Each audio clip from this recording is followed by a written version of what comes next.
Hello, good morning, people from all over the world. Let's hope everything is working. If you're hearing me okay, let me know. Morning, afternoon, evening, night, let me know. Should be working fine, but just in case. My monitors are telling me it's working fine. We have about 22 seconds latency, so. Hello, good evening from India. Ooh, happy summer. Is it super hot there?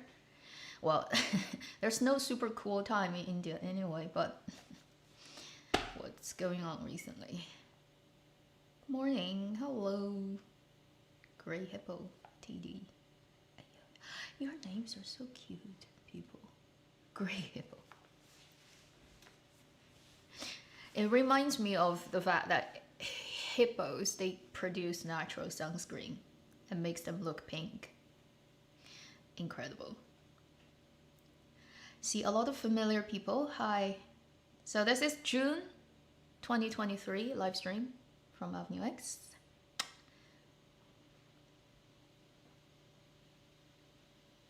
On the internet. Hello, hello. Middle of Europe. Kinds of different time zone. Malawi, wow, so many places. Philippines, super hot and humid. Sun and rain. Yeah, if it's hot, not humid, it's okay. When you have humidity on top of cold or hot, it makes the thing 10 times worse. And I know that very well. So,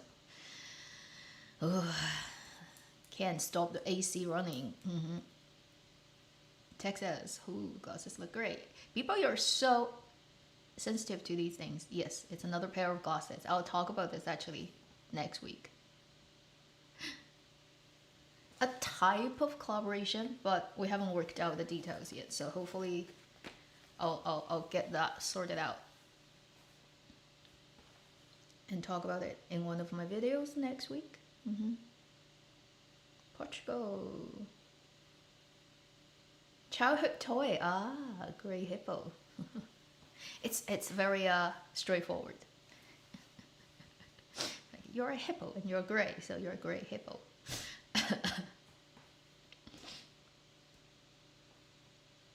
You feel you've achieved nothing. Melody, what are you talking about? Like, yeah. It wasn't just. Yeah, we are half year mark almost, right? Half a month to go to the end of first half of this year. You know what may help you is actually keep a journal of what you've done every day, but like in the most easy to follow, like structure it in a way that it takes you like 1 minute to do it every day. Just like have that. And then when you are flipping through the pages, as time goes on in that year, you'll see, oh, actually, I've lived through that many weeks and I've done that many things. It will make you feel better about you haven't completely not lived, basically. I've been doing that this year, and it's pretty interesting, like the process of doing it. I don't have it with me now.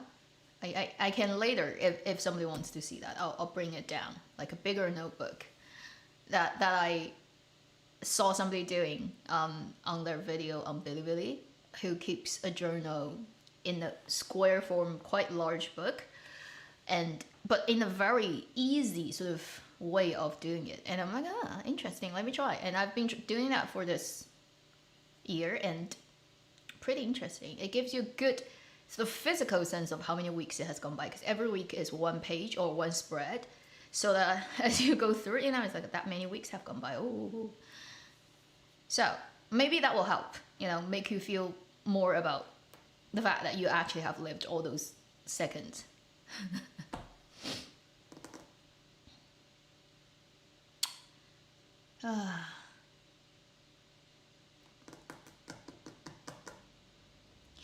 Myanmar. Hello, everyone. So if I haven't caught your places, sorry, but hello to everyone from everywhere.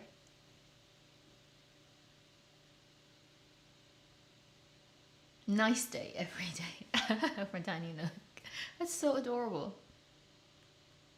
So yeah, like my title of this month live stream, I think we have just the unusually quiet and drama month from mid-May to now.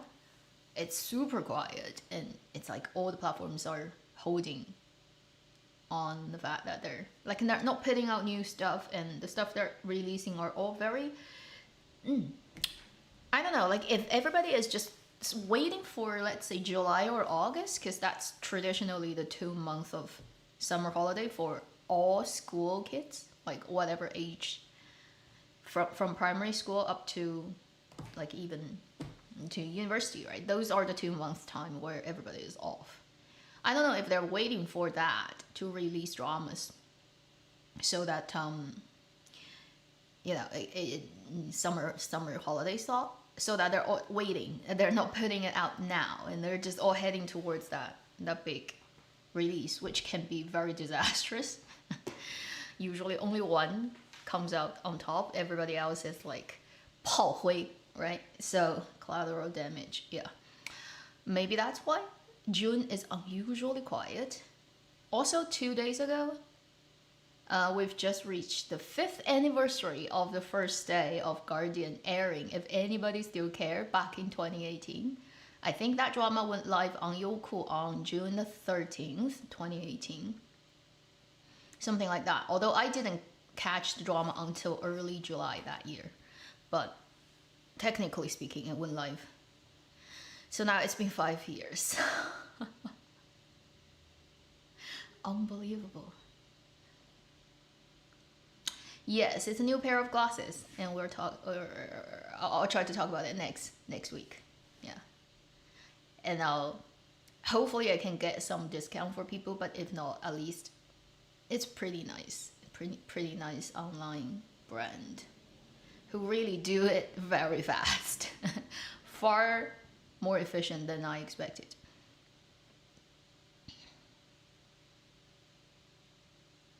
I dream of splendor. Yeah, okay. Good times. So today we're just gonna briefly talk about all the boring stuff that's going on in Dramaland, and just chat. Like maybe not chat that much about dramas, because there really is nothing that's so worth talking about in Dramaland these days. It's so boring. And this summer, I'm likely to take a holiday, but not now. Still a bit later, next month, a month after. So I'll see. I'll try to keep the schedule of this channel, but it may not work as ideally as I would hope it could. So there may be breakage in updating stuff, or there may be stuff that you don't see on my channel suddenly happening for the summer. If I'm traveling, I'm gonna be filming and then doing other stuff, and then let's see how it's gonna, there's a likelihood of something may be happening, so that Avenue X would not just be a YouTuber and doing actual things that's related to actual productions, but then it's still in this business, like nothing really is happening until it actually happens. If you've heard how many projects get cancelled right before it happens, right? So it's all in the sheer field of potentiality, let's say, in quantum mechanics words. Have you checked Where Dreams Begin? I have a little bit, and I didn't continue watching. It's off. It's the type of things I worried about, where it's people who actually have no idea about what 1970s, particularly right around end of Cultural Revolution, that's a really specific time of Chinese contemporary history. If they don't know what they're doing, it's gonna be off. Like everything, the way they talk, the way they act, everything will be off. Like even to the point where your hair, the style and the texture will be off. And unfortunately, it's one of those off drama where it just isn't right, and it's hard to explain that in detail to people who are not from this sort of China and haven't really had a really good idea about You know, the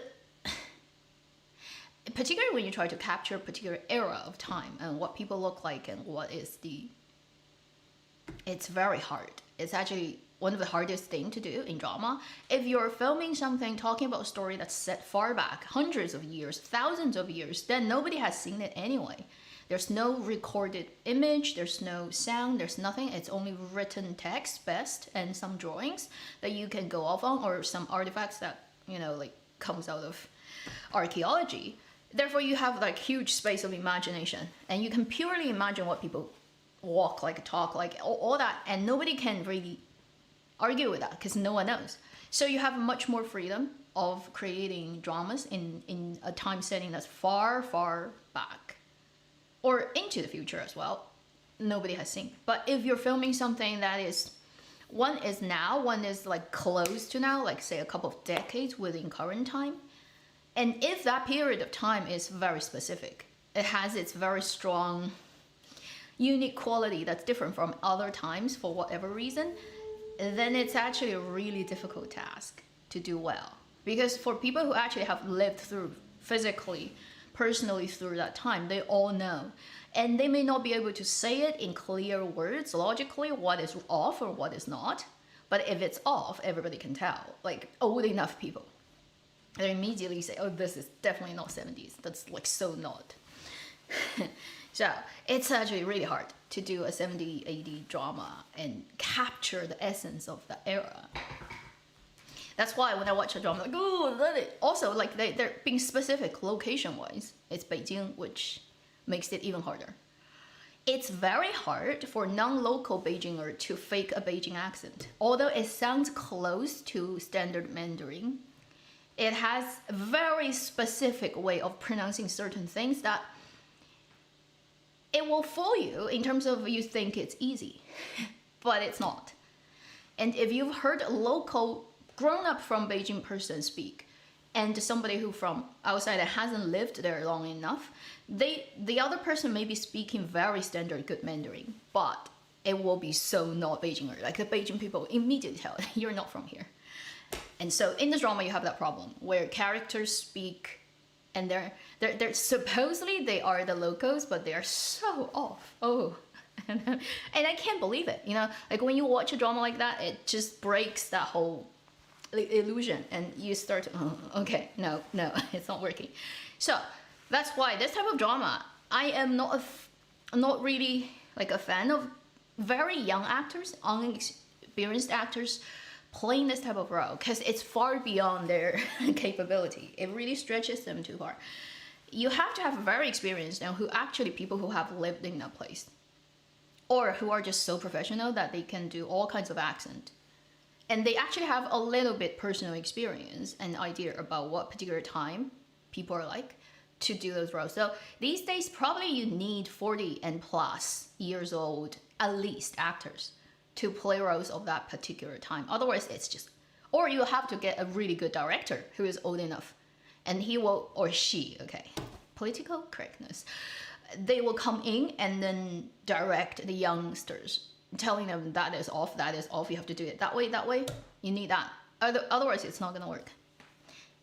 Very specific, okay? And although, you know, to be honest, to international audiences, it wouldn't matter because you don't know where to start compare anyway, so it wouldn't matter to you. But unfortunately to me, I'm like, oh, that is so not right. Can't continue watching type of thing.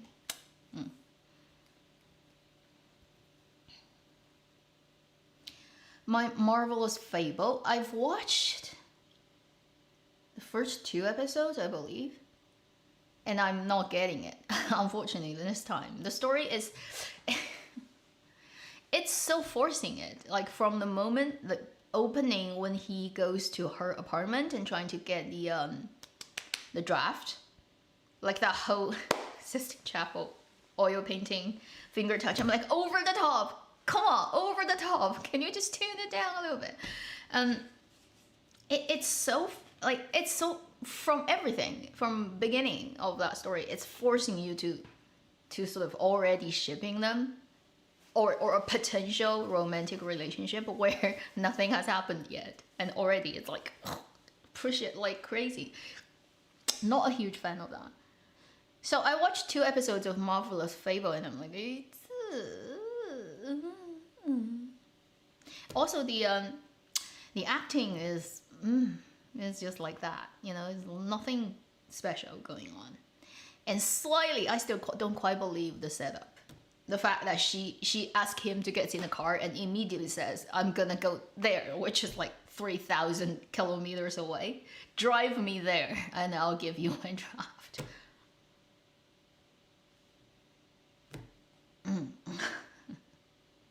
It's like, how am I supposed to?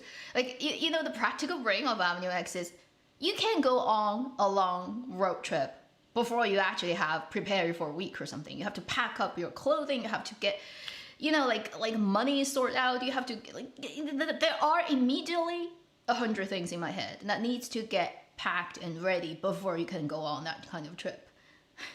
I wouldn't care if like it's related to my job or it's like somebody who, if they require me to do that on the spot or nothing is prepared and let's just go on a 3,000 kilometers road trip now. I'm just gonna like middle finger them and say like, go find somebody else. I'm not doing this. And I don't care. You know? About that. It's just too much. And it's so unreasonable. I can't quite buy into it. Like when that happens, I'm like, come on, seriously, really? So, yeah. That's Marvelous Fable.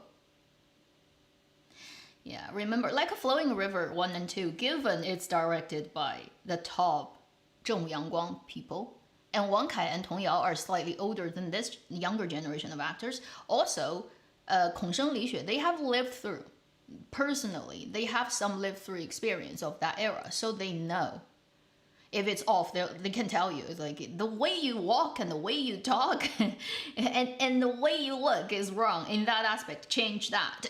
They will tell you that. And if you are a younger director or director who's not so experienced or a director who is not so responsible, then immediately the drama is gonna just go off track. And it's a very specific, subtle thing.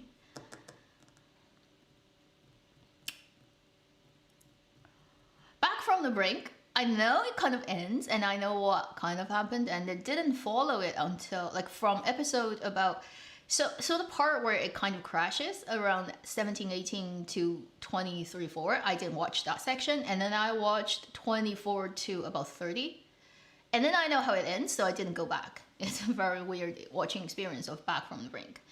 I kind of know what happened and you know, I think the most accurate description I've seen online is the actors of this drama care more about the story than the writer, than the script writers. And the script writers and the original author does not give a shit to the story, but the actors care more about it, so that they kind of helped it to not completely. But yeah, on the writing level, it's just very that emoji. You know that emoji of the old guy on the underground subway? Writing level. Okay, so Back from the Brink, it is what it is. It's definitely better than a lot of really crappy things, but it's just about there. Not something I'd say it represents, you know, the sort of top of the genre. Completely not that. So those are the 2 dramas. Well, how many we've talked about? We've already talked about 3, right? One is Where Dream Begins, Marvelous Fable, Back from the Brink. I'm just gonna look at the chat and find what people are talking about. Yeah, we're gonna talk about a lot. We Meet Again, that one, Date with the Future, Sleepless Night. We're gonna quickly run through them. I probably will make more. I'll make a video about 1 or 2 of them. And you know what it's gonna be. It's gonna be like a funny renting video. too ridiculous to the point where you're like, what the heck is going on? Gone with the Ring. I've watched 4, 5 episodes of it and not gonna keep watching. Sorry about that. I'm going, like, I'm pretty much checking out everything that's going on, but nothing sticks with me right now. Nothing, because they're all just... Yesterday, there's one drama that started, I don't even know the English title. is like running towards you. Youku. It's a high school drama. It looks okay compared to a lot of really crappy stuff in this genre, or like boring stuff or repetitive stuff. At least that one looks slightly interesting. But 24 episodes, it's short, so we're gonna see 当我飞奔向你. What is the English title? Let's see if it has one. Dramas, why do you have English titles? Anyway, it's the Zhou Yiren and the girl, I don't even know her name, sorry. The Youku one. When I Run Towards You, that's the literal translation. I don't know what the English title is. That one I have watched. I started watching yesterday. It's okay. Certain aspects of it is really well done. A high school drama. But we have to wait for more episodes to come out and see if that one is worth... If it's, I'll let you know. High school drama is also a genre where it's very hard to touch me anymore just because I'm so old. I'm more than double of my high school age now, so I don't care about it anymore. It's just all those things are like been there, done that, like not interesting anymore. And all the tricks and all the combinations you can set up with a high school romantic drama, I either have watched it or I've gone through it myself, and I'm just like, it's nothing new can come out of this structure anymore. If it's a normal love story, you know, like not adding in fantasy, urban legend, mystery in just a romantic high school drama, there's only that many things you can do. So, genre-wise, it's boring to me, but this drama's quality is pretty good. One of the better looking, having a bit taste with camera and visual high school drama I've seen in recent years. So that's the Youku one that started yesterday. 当我飞奔向你. English title. Anybody, if you look it up, let other people know. Yeah, and the actors are very young looking. Like they actually look like high schooler, which is important. You know, if you have very old people pretending, acting down their age, it will be awkward. 光源, no news on Justice in the Dark. It may just be the sort of like decapitated drama forever. Like 8 episodes and then dead forever for the rest 30 something episodes. That will be a record. Hello, people from you just scrolled by some island. Sorry. Jenny, hi. Oh, okay. Let's see what people are talking about. When I fly towards you. Oh, okay. So that's a very accurate translation. Exact.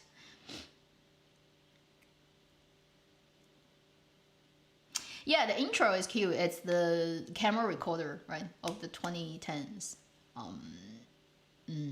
Overall, the vibe is pretty nice and it looks nice.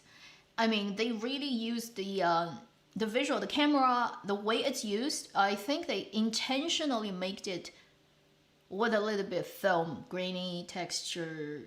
Just the camera and the grading looks more film-like, although it's not the typical sort of anamorphic ratio. At least the camera quality looks less video-y, a lot more film-like than 99% of dramas on Youku. Youku's dramas are very video-y look most of the time. This one definitely didn't go down that route, and I like that for a change. Too old. It's a genre, it's just hard to write new stories, let's be honest. Right. Because it's overexploited and there's only that many things you can do. I understand YSG if you dropped everything, because it's pretty much like what I feel like right now. You know, like I got like a couple of months free Apple TV because I bought something, and I started to check boring stuff on Apple TV even, just because there's so little going on in Chinese drama. And I did finish watching the first season of Ted Lasso on Apple TV. It reminds me so much of my days in England, because it's American coach going to London, Britain, coaching a football or soccer team story. So you have the main character is American, and then everybody else is Brits. And the way they talk and all the things, you know, it just reminds me so much of the days I've spent in England. I had a lot of fun with that. The typical British people. Season 2 of Heaven Official's Blessing, I don't know about that, but I think the audio play has changed, or is it animation? They changed the dubbing actor because Jiang Guangtao is he's in sort of like big trouble, the type of like probably a go to prison situation. So they changed the dubbing actor for Xie Lian to a different person. Ay, yeah.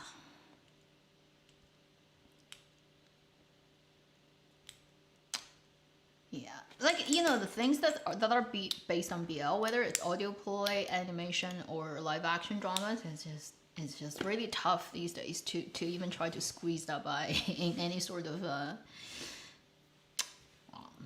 it's the genre that is being highly sort of like watched and monitored.《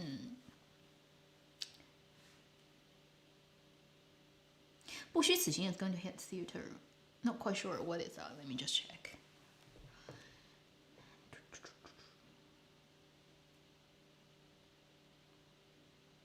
Is it a film?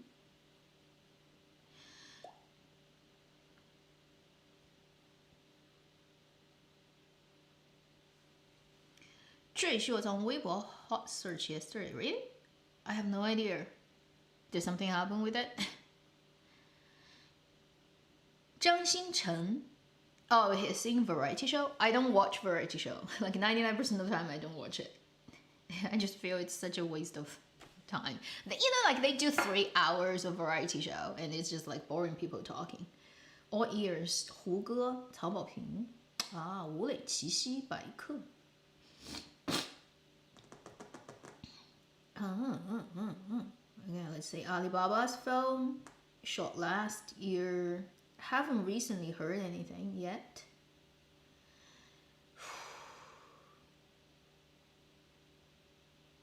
Hu Ge plays the character who is pretty much like what Pu Yiyong does in Oh No, Here Comes Trouble. His whole family, who writes those things for funerals and people who are dead. Interesting. I mean, it looks like a cute and very independent movie-ish vibe poster. I'll see if there's any news about that. I don't even know this project is going on. You know, there's so many things going on. Let me look it up. Fish Show Yu. It's about mermen. Huh? Really? Wow. 种地吧 is, yeah, I know 种地吧 is good. I've heard about that. And after that whole program, everybody has become so 体制内. Like they do the report at the end, and the way they look and talk is like they're doing the Communist Party huge meeting conference. It's so cute. I know that's a good variety, I've been told, for sure. 不虚此行. Maybe they've just started recently started promoting it, because I think it's finished filming for sure, and then they are just doing some types of promotion. Don't think it has said when it's gonna come out. So that all ears film with Hu Ge and Wu Lei. Yeah, Hu Ge and Wu Lei. When they show up together in one film, right, everybody would be happy. Pachinko on Apple TV. Do you mean the Korean drama? I've seen it. Like, I've seen the banners. I haven't watched it. Is it good? It has Lee Min Ho, right? Lee Min Ho. Yeah, his name. Because it's his face. I remember the banner. It's his face. Had a premiere. Ah, okay. So maybe that film will release soon. Zhang Xinchen, any news? I mean, for Mango, I don't see why they don't put out Youngblood 2. during summer holiday. I think it will happen. I just don't see why it wouldn't happen. So it should happen. Let's wait till July and August, see. It's most likely showing up that time.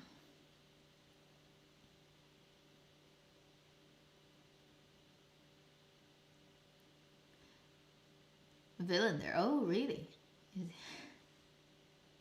今年上海 就是那部上海 Do you mean 繁花 Who Goes Blossoms with Wang Jiawei? I don't know. Who knows? Wang Jiawei, you know, he's famous for what, you know? He's like having no script, no schedule, and then no projected date of anything going live. That's Wang Jiawei. He's known always in his career. He would be sitting there for 4 hours just waiting for a plane to fly by that part of the sky so that he can take that shot. He's that type of director. So his projects, you know, it either happens tomorrow or it happens 50 years down the line.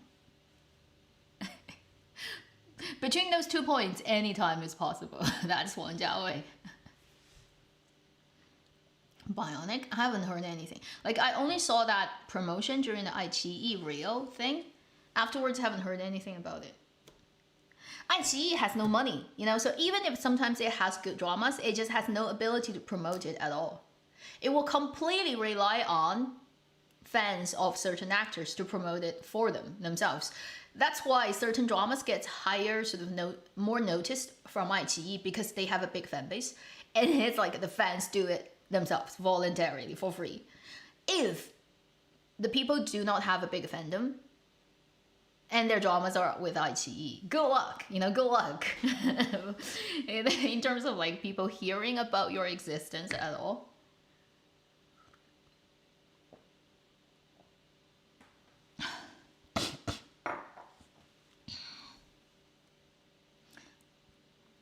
Ted Lasso is easy because every episode is about half an hour. It's very short, and every season is only 10, so it's really quick watch. And I mean, if you know a little bit about what British people are like, and it's just like all the comedy is a lot to do with Brits.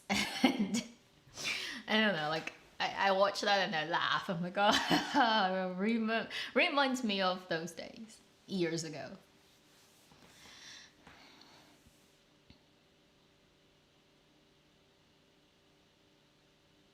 iQIYI has no money, but they have the biggest, let's say, sort of ambition and diversity in content creation. And Tencent doesn't give a shit to content. They just do data and number and see whatever number works, you know. So they completely treat it as that. Youku also is like that, but Youku does not have that much of a money sort of like dosing it on content, and so they are kind of taking the worst of both platforms. So Youku is the worst one, like compared to the other two. One is have no money but have like diversity and actually a little bit ambition about creating good content. The other one is have a lot of money, does not give a shit to content, but it has money. And then you have Youku is like not having that much money and then totally does not understand what content is. So that's YK is taking the worst of both platforms, and I'm surprised it's still working today. Like it still exists. I mean, it is backed by Alibaba, which Alibaba is a big too, but they definitely get too influenced by the main ideas about how business works with Alibaba. When you think about Taobao, Tianmao, all those things, you know, and they just think content creation is, or the type of drama, film, that this type of content creation is the same as e-commerce, which is not, okay? And so they run into their, I mean, at least from people from outside like me, I see it that way, but, you know, they're not so sort of completely disregard content as Tencent, because Tencent totally just doesn't give a to content. They just chuck out stuff that follows like whatever AI or database they have in the background that tells them this element, put it together, make a drama, and you're gonna get money. They just do it that way. They don't care about what they're actually making. They just follow that algorithm thing completely. That's Tencent. YK is like sometimes you can tell like because they have films, right? They have a lot of films. They sometimes it's like do they still want to look at certain stuff, but then they don't quite know. They can't quite tell what is good from bad. Or the person who is basically making all the shots are not so in this.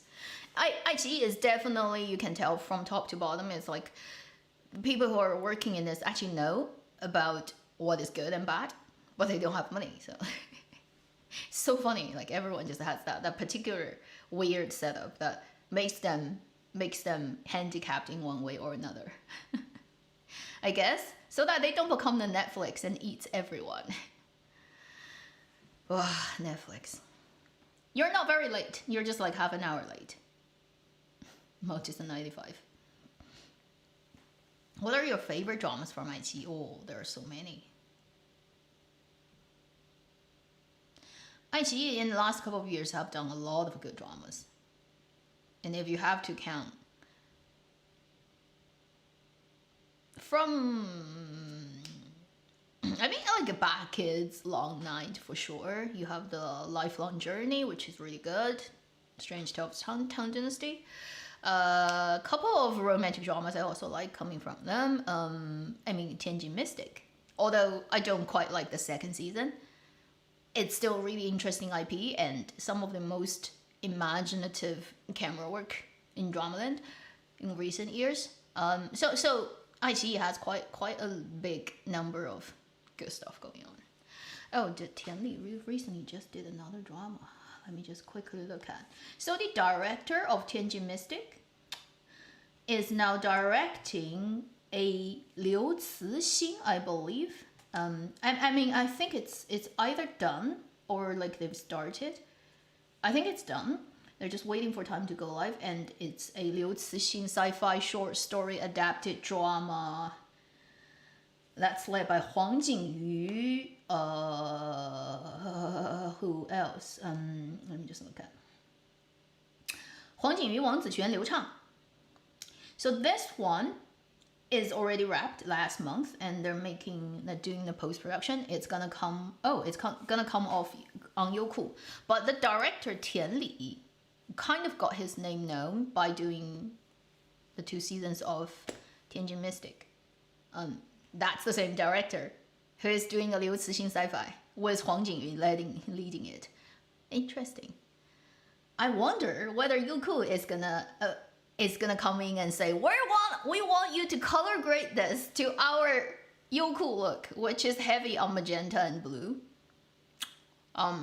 Whereas most of the iQIYI drama is heavy on green and yellow. If you look at overall how they grade things, right? But I think for sci-fi, maybe it does not matter that much. Anyway, that drama is probably not gonna come out anytime soon, and they just finished shooting. But it's an interesting setup of a future or kind of like Earth where all the ocean water is gone. So an Earth without ocean, and all the water went up to the near orbital space and turned into a ring of ice.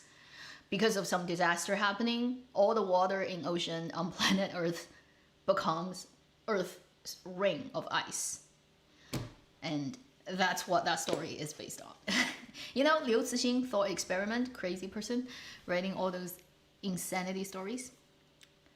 Let's see how Youku is gonna do this time. I'm curious. Ordinary Greatness. Ordinary Greatness, yes. That's the Zhao Youting and Bai Jingting one. Yeah. Hello from after work here. Oh, cool. I thought I said hello from work. I'm like, huh? Hello.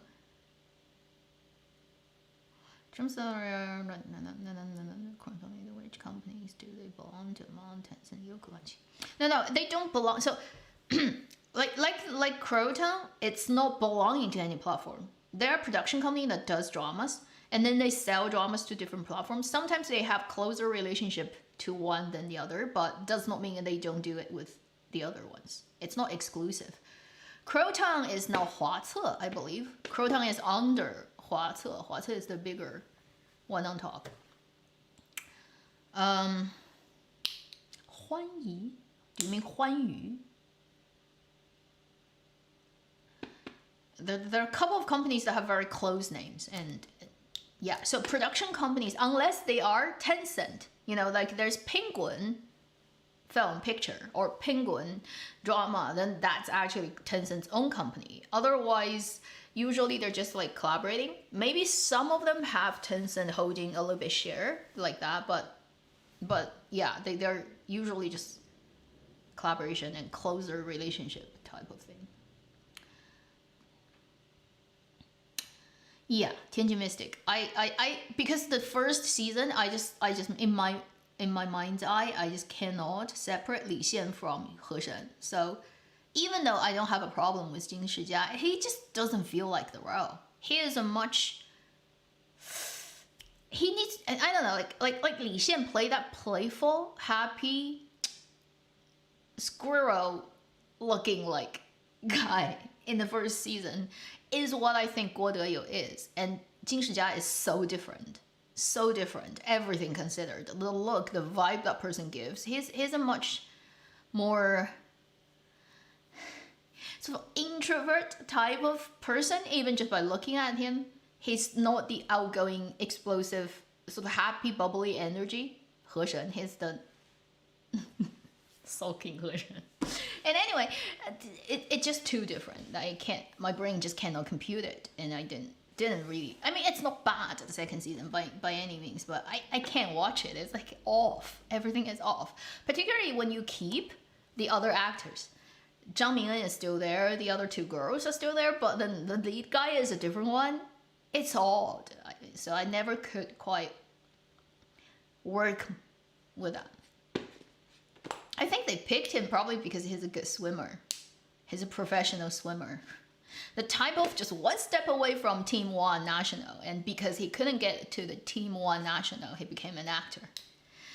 I think in one of his interviews he did it's around 2008 and Olympic Games in China, and he was actually in one of those second team type of thing for national team, and he was like, I spent that many years doing swimming.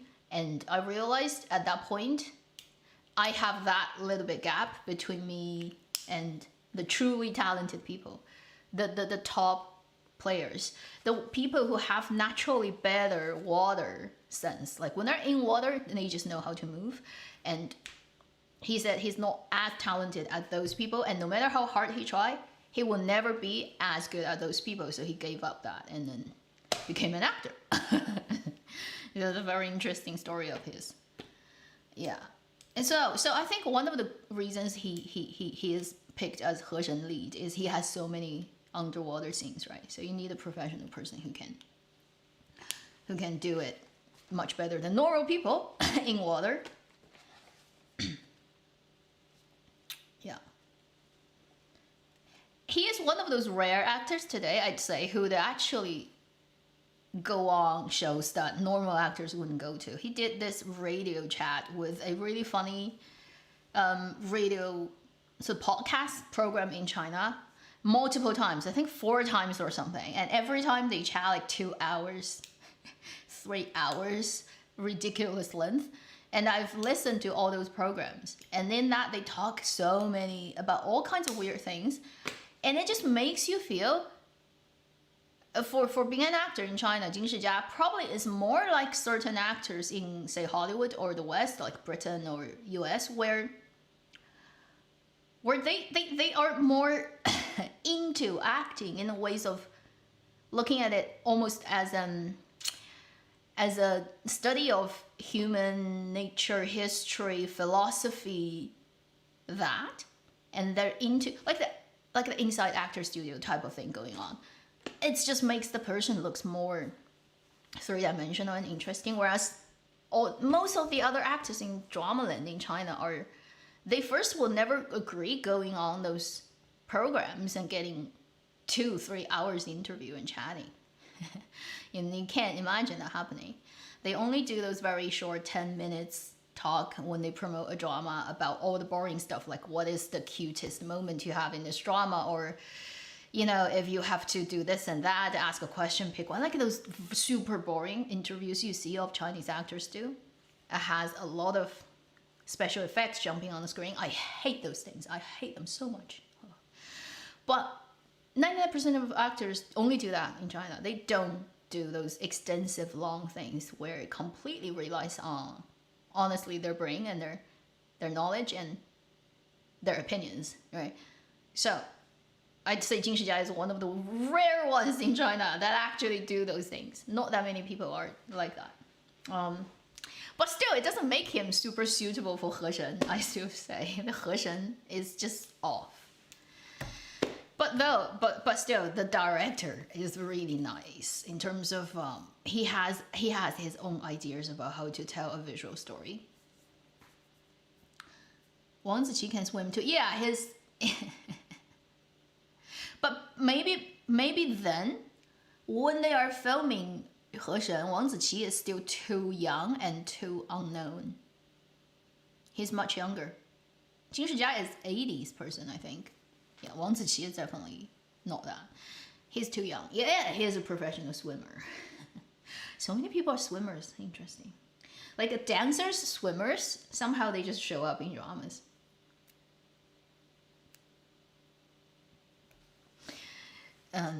For girls, a lot of dancers. For boys too, but also for boys, a lot of sports people turn into acting. Models also, right? Models.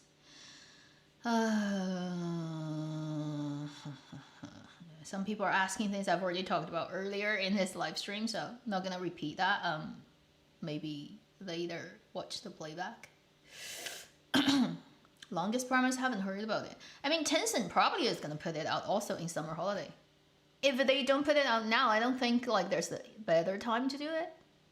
From Tencent's point of view, I don't see why they don't. So maybe just wait for a month or two. Should show up in summer, unless weird things happen. If it's ready, basically, license, everything is ready. Like why not?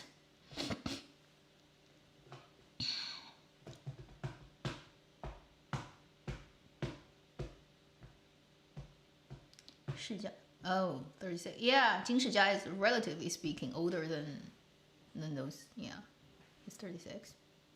He has super dark eyebrow. I think he has the darkest eyebrow in the entirety of Chinese drama. Can you think of another actor or actress who has darker, like naturally darker eyebrows than him?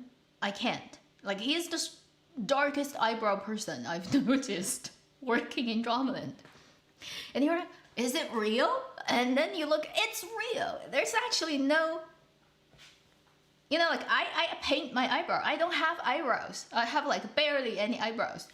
And his eyebrows are like, wow, it's like 100 times more hair and dark than mine. He has like like in my opinion, darkest eyebrow ever. How can you have eyebrows like that?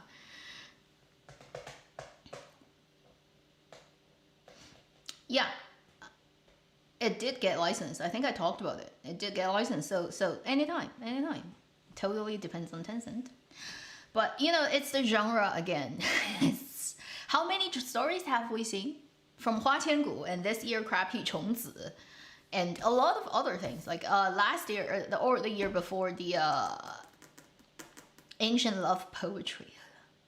Like all those dramas are the whole teacher and student thing. In the immortal land of things. And even like the Wang Anyu and Zhao Lusi one that hasn't come out, another sort of immortal whatever thing is like that. I mean, how many?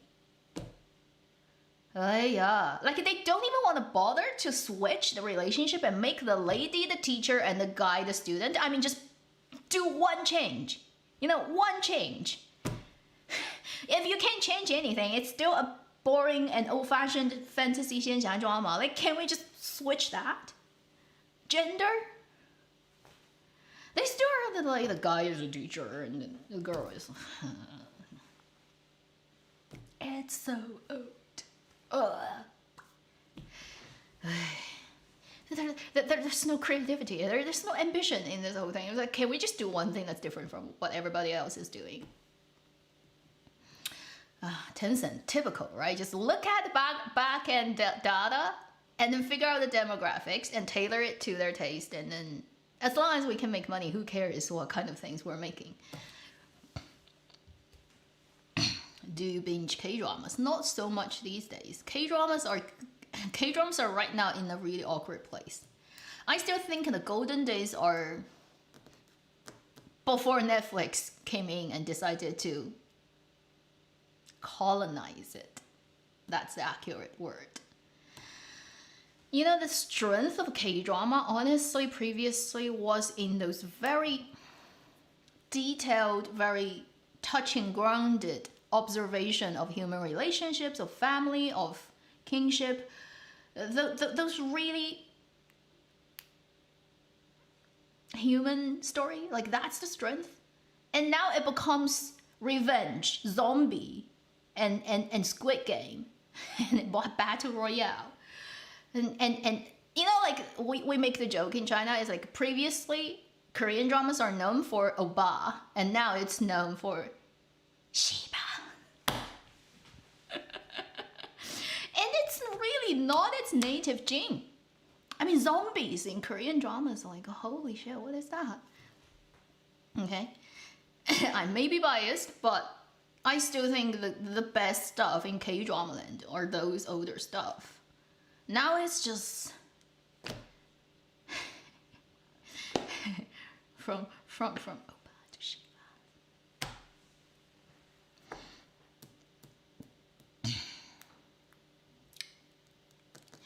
And then to watch depressing dramas, go and watch Royal in Nirvana.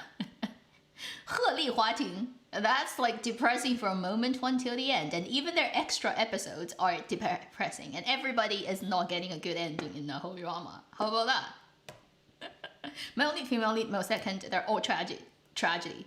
Full-on tragedy. Royal Nirvana, you should watch that one. I still haven't finished watching the whole thing because of how depressing it is. I'm like, I am not in for this.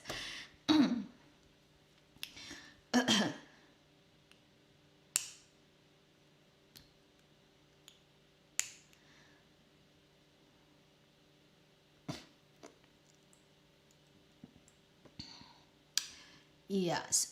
So honestly, any nation that has a choice should try to stop Netflix from coming into their culture and production land and try to screw up everything and try to take control. It's so crazy.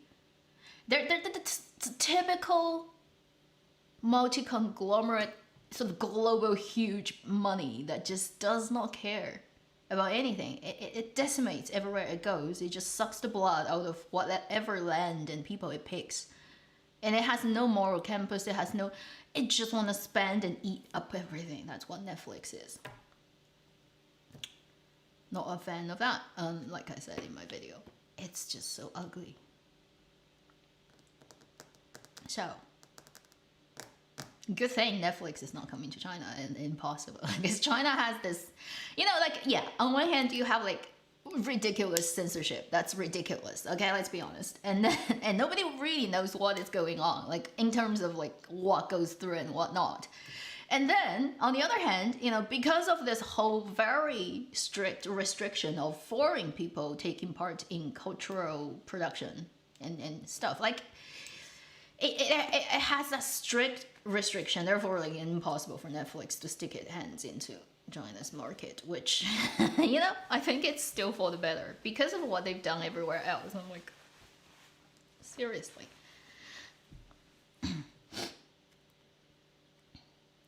Uncle Roger really canceled in China? I don't know. Is he? I have no idea. I'm not following up these things. I don't really watch his stuff that much. Apart from like his Haya and his niece and nephew and Uncle Helen. Like, I don't know much about him. Like that whole persona thing, right? I haven't watched that much. Did it get cancelled for what? I don't know. I have no idea. I am not so caught up with these things. School bully, yeah. Although, you know, South Korea is probably the highest pressure place in the world in terms of high school. They have the worst system of trying to get into university, go through those exams. It's insanity. Like China is already really bad, but then when you look at South Korea, it's like, oh, oh, oh. I'm just like, so, I don't know, like how SK youngsters live through that and still is in one piece at the end of that. After they've gone through that and got into college and still are functioning humans alive. How do you not like die at that kind of study pressure and system and still like maintain being one piece? Like that's incredible. Will Night Wanderer ever be released? Night Wanderer? What is that? 夜旅人 no. Unless they totally reshoot Deng Lun's part with a different actor. As long as it's his face, it's not gonna come out. I mean, look at Fan Bingbing. She's been in Berlin, she's been in Cannes, she's been in Oscar, and she's like, you know, doing all those dresses thing on red carpet, and everybody in China is like looking at her. She's super pretty. She's the best red carpet actress we've seen ever. And probably in decades to come, nobody is gonna top her. But her film and her stuff is not gonna show up in China. Like she can do projects with other people outside, and China is not saying, you know, you can't do that. But within China, because of the tax thing, it's basically making her out as an example, right? And so Deng Lun also had something to do with the tax thing. So you can't just do it on one person, not do it on other. If Fan Bingbing comes back, then Deng Lun can come back. If Fan Bingbing never comes back, he never comes back. That's it. So they have to basically reshoot everything that has Deng Lun in it, or face swap him with AI, which, I mean, deepfake is very good now. One day I probably will get deepfaked, who knows? You can fake face, you can fake voice, you can fake everything now. We live at the edge of tomorrow, right now. Worst pressure for high school? I don't know. Like South Korea is really bad. Japan may not be as insane, but it's also bad. Like, so Japan, South Korea, China, like we can compete in who gets the worst treatment as a high school student, as a human. and whoever wins is not like a good win, you know. I don't know, but the worst places in the world probably is among these couple of countries. Ragtime and mutations. Yeah, Ragtime, I'm curious about that one. Although, again, it's iQIYI, I think. So, you're never gonna hear any promotion until it happens because they have no money.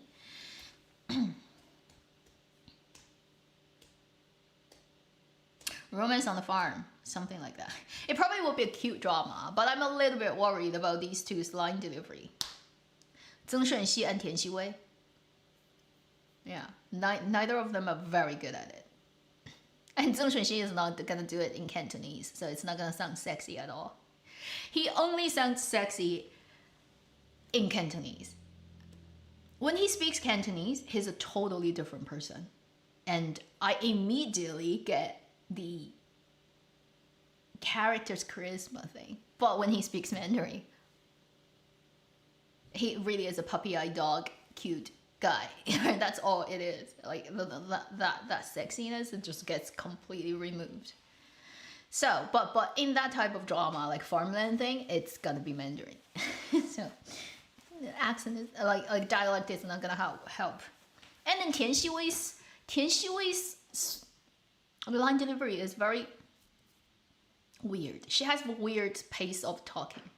She doesn't quite talk in the right rhythm and flow, and then she speaks in a very weird speed, and she tends to lose the second half of the sentence too. So it's very hard to describe, but sometimes you need subtitles for her lines.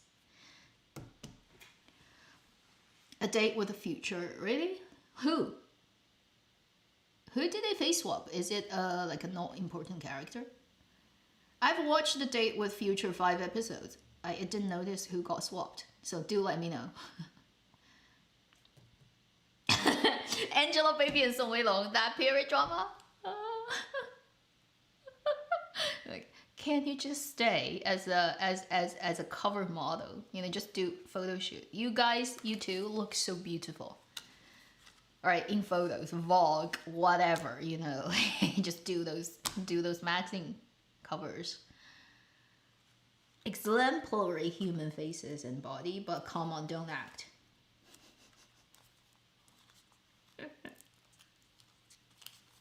I mean, Yang Ying, given Angelababy's line delivery is actually not bad at all. She's actually pretty good at it. But then her acting is that. And Song Weilong is, in both departments, quite... Is it a word? Unsavable? It's like, I don't know how to... It's so broken I can't pick it up. It's just like all broken. Xu Kaicheng. Merlin, right? It's in Tencent. Really? It's Tencent? I thought it's iQIYI, but whatever. If it's Tencent. Or maybe they share copyright. Because sometimes it happens is, it starts with one platform. Like one platform actually invested and then when before they air, they kind of share the copyright to the other one so that they in turn exchange something. So it ended up being like Yun Xiang Zhuan. It ended up being two platforms airing it at the same time, but actually it's made by one. That this happens to.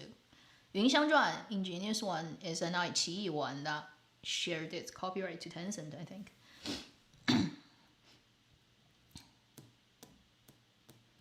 They swapped two people. What? Female supervisor and firefighter. And the firefighter? Which firefighter? Oh, so that's why. Okay, the female lead supervisor is that guy who is Chen Zihan's husband, who never ages. who is in all the Nanyang dramas with Xiao Yan, and who he's a very interesting person.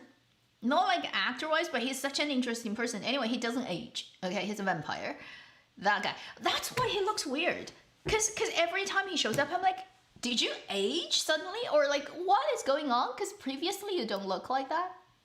If he got face swapped, oh, now I see why. Because the outline of his face and body shape is not that actor. It's only the eyes and nose and mouth is that actor. That's why he looks wooden. Maybe. Now you mention it, I can tell. Cause I know that actor because of his weird sort of not aging thing going on. Like for decades, he never changed at all. And so when I saw him, I was like, is that him? But when did he suddenly got bigger in neck and like face? Huh? AI. Holy shit. Oh, Netflix, Japan. If Netflix comes into Japanese anime, R.I.P. That's all I can say. Murdering on Horizon Tower, she's good because she barely has that much screen time. Like she is the memory person, right? She's the flashback person. She often shows up in clips that are like slow-mo MV. She doesn't have like long chunks of lines to speak and solid, super extensive scenes. Horizon Tower is mostly all the other people's drama. Snow Eagle Lord. Are you going to check it out? Probably take a look and then walk away. I honestly don't think Xu Kai and Na Zha can make a miracle happen in a period drama. No. Honest opinion, okay? Na Zha cannot act. She's pretty, but she cannot act, and she never has been. And everybody agrees. It's not just me. Like even her fans knows she cannot act. It's like everybody in the industry is like, it's nice to have her because she's so pretty, and you know we all look like looking at pretty people. Let's be honest. But that's enough for her to be pretty on screen. She can't act, and Xu Kai is barely acting. Okay, when he is teamed up with people who can somehow make it work, then it's okay. But has he ever delivered a really great acting moment? Not really. Also, he needs dubbing. Without dubbing, he can't show up in a period drama. His line delivery just never will work with period dramas. So you're gonna have him dubbed, and then Na Zha cannot act. I mean, they may look really nice together, but Nice posters. Drama. I'm just being honest, sorry. 蛋项羽 is very slim. Yes, he's like really skinny face. Like his cheek actually sinks in. Right, he has very clear bone structure. He's tall and slender. That's why. Huh. So who was the original? Anybody knows that? Like who was the original actor? Did he like basically house collapsed or something? And then the other firefighter who got face swapped, I don't know who that is. Because I will rant about this drama, okay, next week. You're gonna hear me rant about this drama. I watched 5 episodes and I couldn't continue. One moment more. It's such a mental torture. It's yet another drama that is unfair to journalists and firefighters at the same time. To those professions. Destined will be aired on the 20th this month. Destined. Ah, 长风渡. I'm trying to remember the Chinese title. Is that Bai Jingting and Song Yiwan? Really? So have they managed to remove all the Japanese costume elements? That's the thing that got, like before it even aired.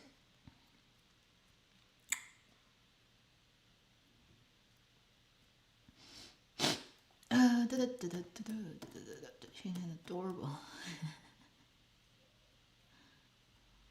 Without dubbing, Xu Kai would just like. I mean, he's not very bad, but like his limit of acting is very, like his ceiling is very low. That's about it.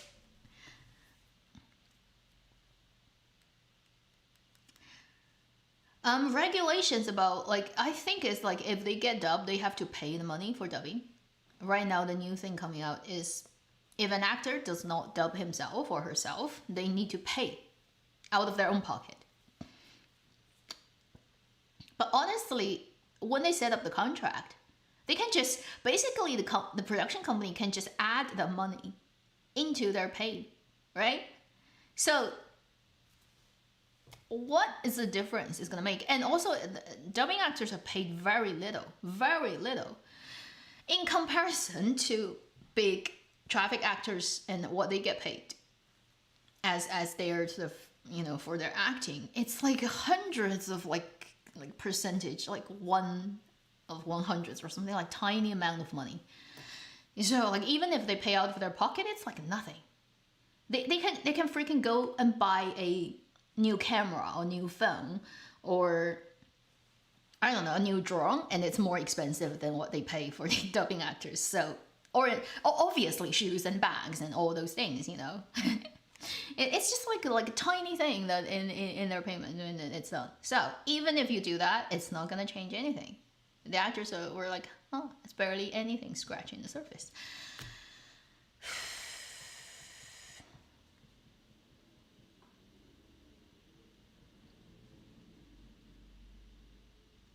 Two more firefighters. Yeah, Huang Jingyu has one firefighter drama, right? So let's hope that one.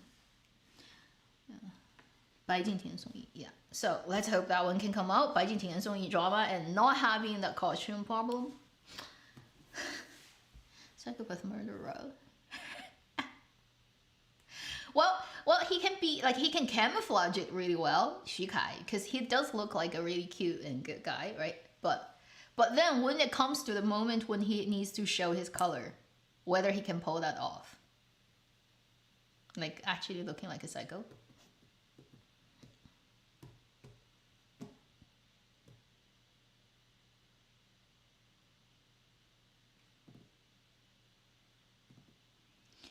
Standard Mandarin.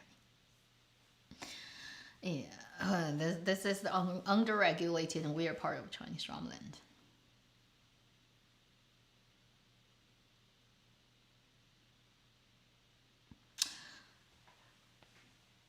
Really? I haven't noticed that jumping being, and probably because that drama is so hard to focus on.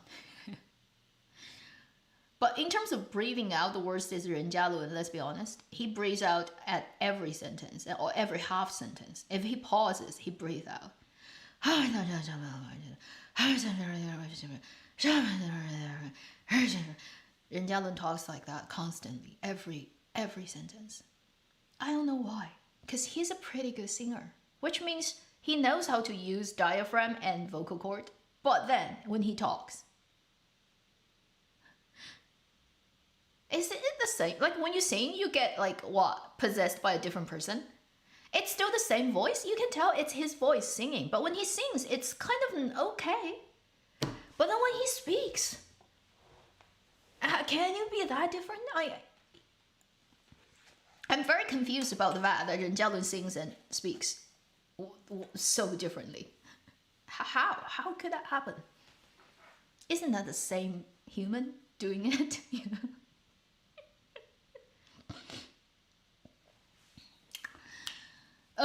You mean that one? Ren Jialun with Song Zu'er.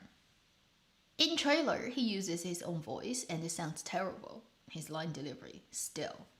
So, I don't know if they're gonna dub him, but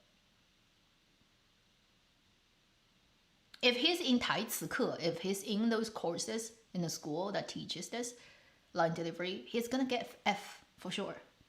You know, the couple of people who will surely get F is like Xu Kai, Ren Jialun, Song Weilong, for sure, without a question. Like no matter how you try to argue that, they're gonna get F for sure.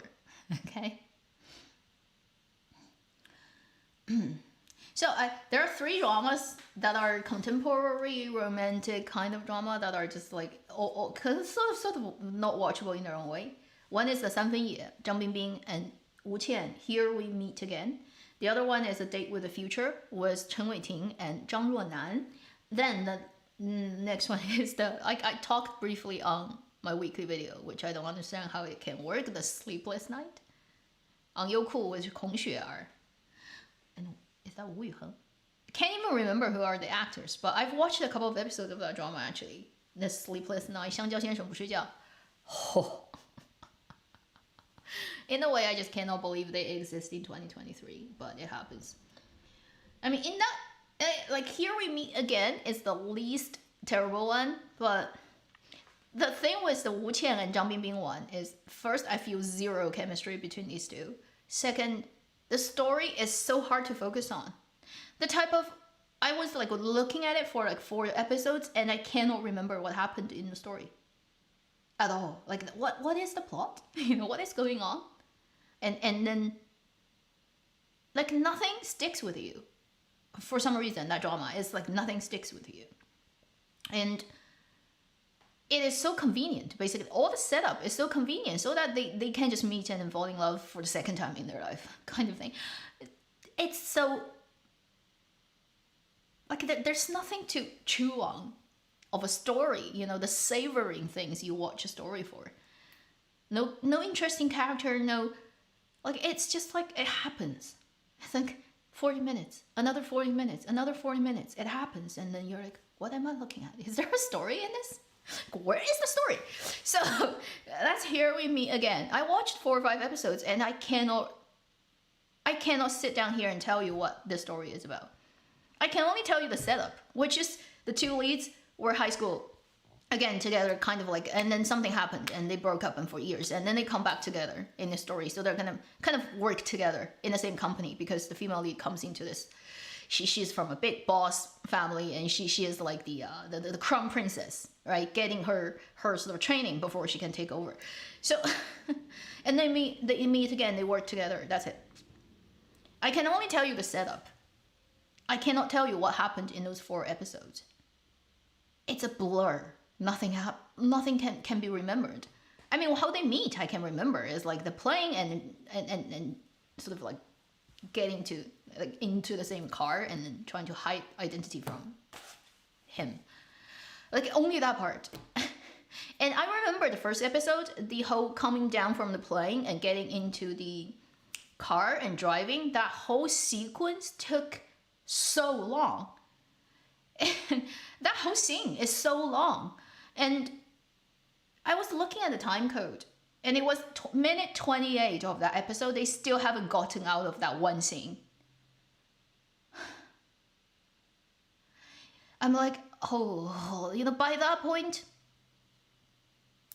of, oh no, here comes trouble. Our male lead has already had the accident, he's waking up and he's getting a second life, and 2 years later, and then, it's about to happen that first river god is gonna come up.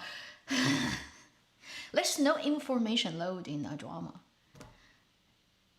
It's, yeah. So here we meet again. I was so shocked about how long and dragged out that scene of them getting on the plane, airport, and the driving scene. If you've watched it, you know what I'm talking about. First episode, I'm like, this episode is about to end. You still haven't finished this one scene. And then I watched 4 episodes, and I am at the point that I'm honestly telling you, apart from I know it's acted by these 2 people, I have no idea what the story is about. I can't recount that at all. Oh, and there's definitely turning in circles, slow motion, of the guy catching the girl and staring into each other's eyes. Shot.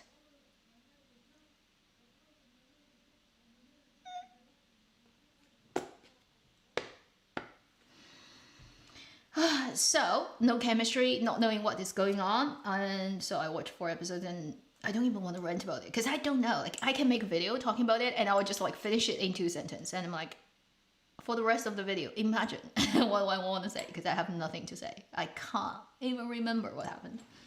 Next one, Date with Future, I will definitely rant about it in next week's video. Oh. I think all the firefighters and journalists in China should sue this drama, okay, for what they've done. Depicting these 2 professions. Holy. Oh, and then one thing is Ren Hao. He didn't get dubbed. He should, okay, in this drama. I mean, Chen Weiting cannot speak Mandarin. Well, we all know that, so it's fine dubbing him. But Ren Hao, when you are not equipped to do something professionally, maybe just delegate. Even though it's not ideal, delegate to somebody who can actually do it properly. Ren Hao's accent is so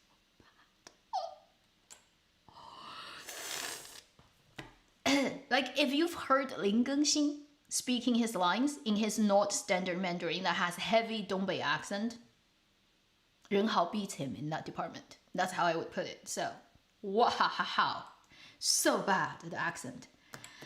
I think only like the 4 years ago, Wang Hedi can beat him. Wang Hedi now is better. He's not yet at the best, but he's much more improved than 4 years ago, Wang Hedi. So, only 4 years ago, Wang Hedi's line delivery can beat Ren Hao's in terms of how bad and accented and completely out of the... Everyone else in the story, like his colleagues and his friends, are speaking, in one way, and he shows up. And I'm like, this is not a comedy, but I cannot stop laughing when I hear you talk. That's how bad it is. So, A Date with the Future. I definitely do not want a future looking like that in any way. Then the Sleepless Night on Youku. 香蕉先生不睡觉. Standard crappy romantic drama that does not make any sense. And I don't know. Made for, you have to find work for certain people, and then does it launder money for anybody? I don't know. Like, why do you make a drama like that? But they do, and that's what it is. Yeah, all the tropey and not making sense things in a romantic drama that can happen will happen in this drama. And I mean, frankly speaking, like two people have to touch each other physically and fall asleep. Like, who thought of this stupid idea?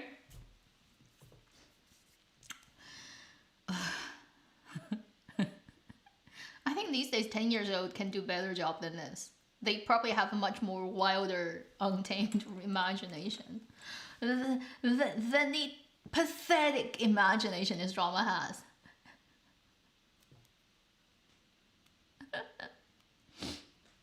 Dream of Splendor. In terms of production quality and period drama looking, it's hard because dramas develop so fast. If you look at some older works, the story might be better, but the production quality may not be. Right, like the camera, the HD, the settings, the costumes, all the things. And I mean, if you look back, there are many really good story-wise period dramas, but they're so old, subtitle-wise, quality wise, HD wise, you may not be able to stare at the screen and feeling really satisfied just because it looks really dated, like, yeah, outdated.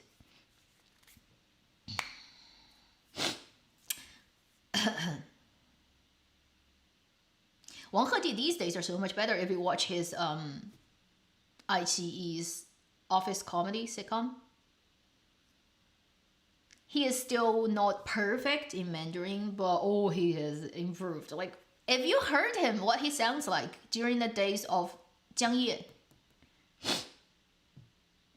Evernight too, when he did the second season.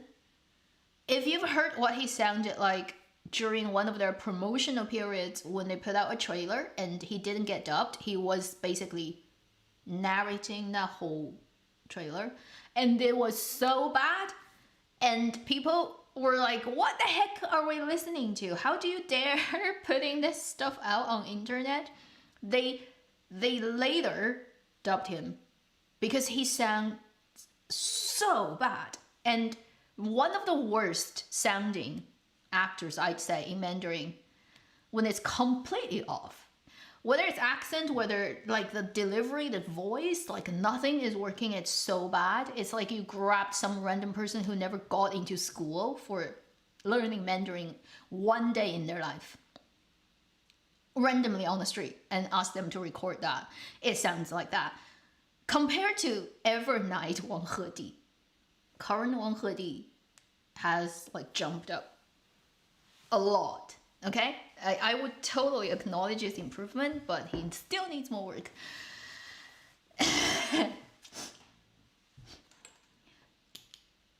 His language is Chinese, but his accent is Sichuan. It's like close to where I'm from, but he's completely accented and he doesn't know how to do Mandarin properly a couple of years ago. It was very, very bad. It's like even, I mean, with his age, right? It's kind of unthinkable that if he's gone through normal education in primary school, middle school, high school, of his birth time and going to normal schools, even in Sichuan, he would sound this bad with his Mandarin. It's almost like he has never been taught, which is impossible. Thinking about his age and the kind of education that is just like generally there these days. So I don't know what happened, but his Mandarin was so bad. Like, you have to learn Mandarin to know how bad he was, okay? It was unbelievably bad back then. But now he's like, okay. Like, it's not good, and he makes mistakes a lot, but it's at least wouldn't hurt your ears. But during Evernight, wow, it's so bad. I don't even have a comparison for you in English. I can't think of. Because it doesn't work the same way in English, right? Like, you can have a Scottish accent if you're playing Scots, you know, like James McAvoy. But if he's playing a Scottish person, then it totally makes sense that he talks like that. So it's not really comparable, but just believe me, he was one of the worst I've ever heard. So compared to then, well, now he has improved a lot. He needs more, but it's significant improvement. Luo Yunxi, Wang Hedi, yes. But Luo Yunxi is much better with his line delivery. He has, I would say, Luo Yunxi's pronunciation in terms of tone, and each characters say if you don't make a mistake between 4 and 10, 4 and 10, one is flat tone, one is curl tone. One is the flat tone 4 and the curl 10. For Sichuan region, we do not distinguish these two, so it's all flat in Sichuan dialect most of the time. And a lot of Sichuan person will make the mistake of not knowing when to do 4 and when to do 10. For that, Luo Yunxi doesn't have any problem. Also, his like tone is like his Mandarin is good enough, but there's one thing about Luo Yunxi's delivery is fine wedge, where he pronounces it, like in the whole mouth, where the word comes out from. Sichuan dialect naturally sits lower. It's more at the back of your throat and lower. Mandarin is much more higher and frontal. It's more on the teeth. 普通话 it mostly happens 前面，在前端。It's higher and more here. 四川 dialect 重庆话、四川话在后头。It's lower in back. So he uses that position to do a lot of Mandarin. It would create that particular, I can tell, but then again, if you're not specialized in this, you can't tell. He would use the Sichuan dialect position of making a sound, then with the Mandarin standard pronunciation of the words. And a lot of people from Sichuan has that thing. You really need to kind of work quite a bit to change that. But this is super specific. Okay, most Chinese people don't even get to the point where they tell by their ear like what's going on. This is very, very things. If you're a professional person using their voice, then you probably need to sort of think about that. But normal people wouldn't even notice. I think most people wouldn't. I can, but most people don't because I unfortunately got trained since I was very little. And not completely because I wanted it, okay? It just happened in my education and my parents thought it was a good idea. And I was like, okay, I'm going there every week to the school. I personally don't have a huge liking or dislike of that, but my parents said you have to do it. So I did it. It's like,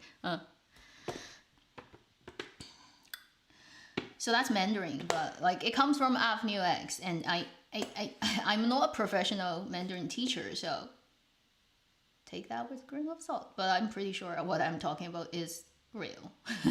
Okay, so Luo Yunxi's line delivery. If you have to scrutinize, okay, you can also look at another actor.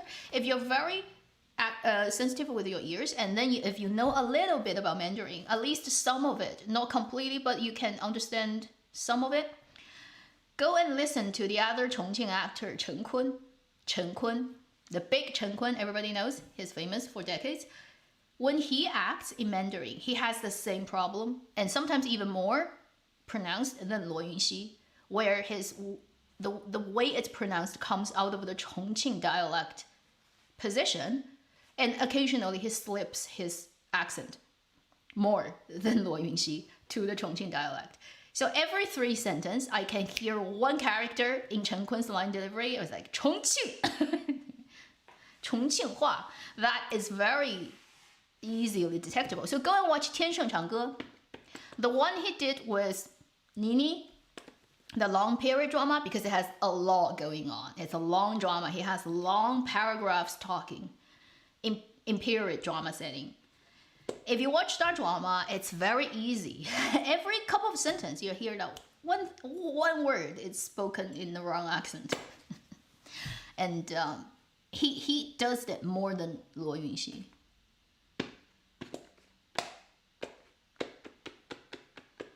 And these things is like, if you can tell, it bothers you. If you can't, it does not matter that much. So if they happen to have to do like stage performance, it would be worse, say, than film. Because film, you can do multiple takes. You know, you can always sort of touch it up in post-production. On stage, you do it once. If it's effed up, it's effed up. Rise of Phoenix, yeah. Given you have to know Chinese though. If you or like cannot understand Chinese by ear, then you probably wouldn't be able to tell what I'm talking about. So you do have to know what proper Mandarin sound like. And then you watch Luo Yunxi and then Chen Kun. And then people who don't have a problem like that. Anyone. For example, let's just pick Zhang Ruoyun, for example. Zhang Ruoyun, Joy of Life. You compare their line delivery. And then you can tell what I mean by where they pronounce it. Like the position in their neck, almost like in this whole space inside your mouth, where the sound comes from. Lower, higher, Mandarin, different dialect, it really sits at different places. Then English is lower than Mandarin. English is closer to Chongqing dialect. If I'm speaking English, I sound like this. 我说重庆话听起来也是在那个位置上。但是如果我说普通话 this is Mandarin now, immediately it's higher. You can tell 普通话重庆话 English.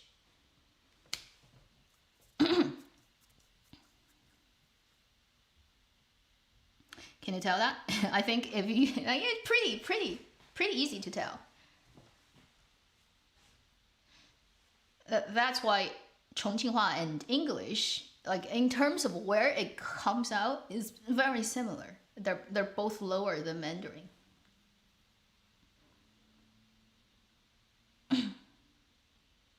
In a way, I'd say my English speaking voice would sound more like my Chongqing speaking voice than the Mandarin speaking voice.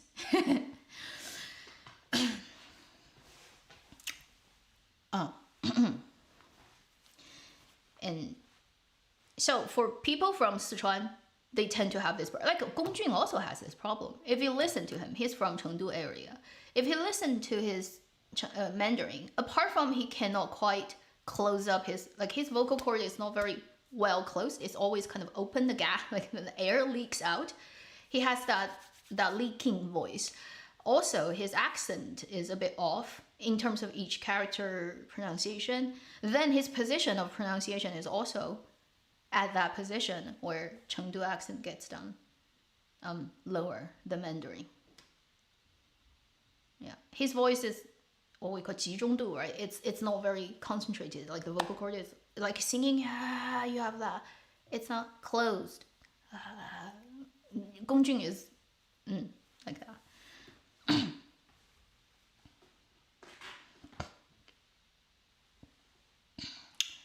Cantonese, yeah, Cantonese is hard.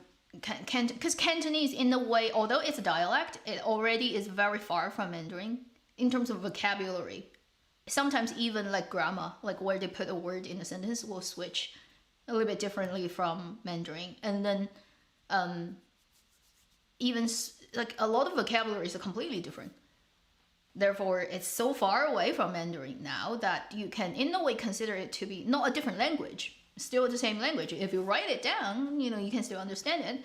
But it has so many of its own expression that it's already quite far away from Mandarin. So if you only know Cantonese, now you need to jump into Mandarin world. It's very hard.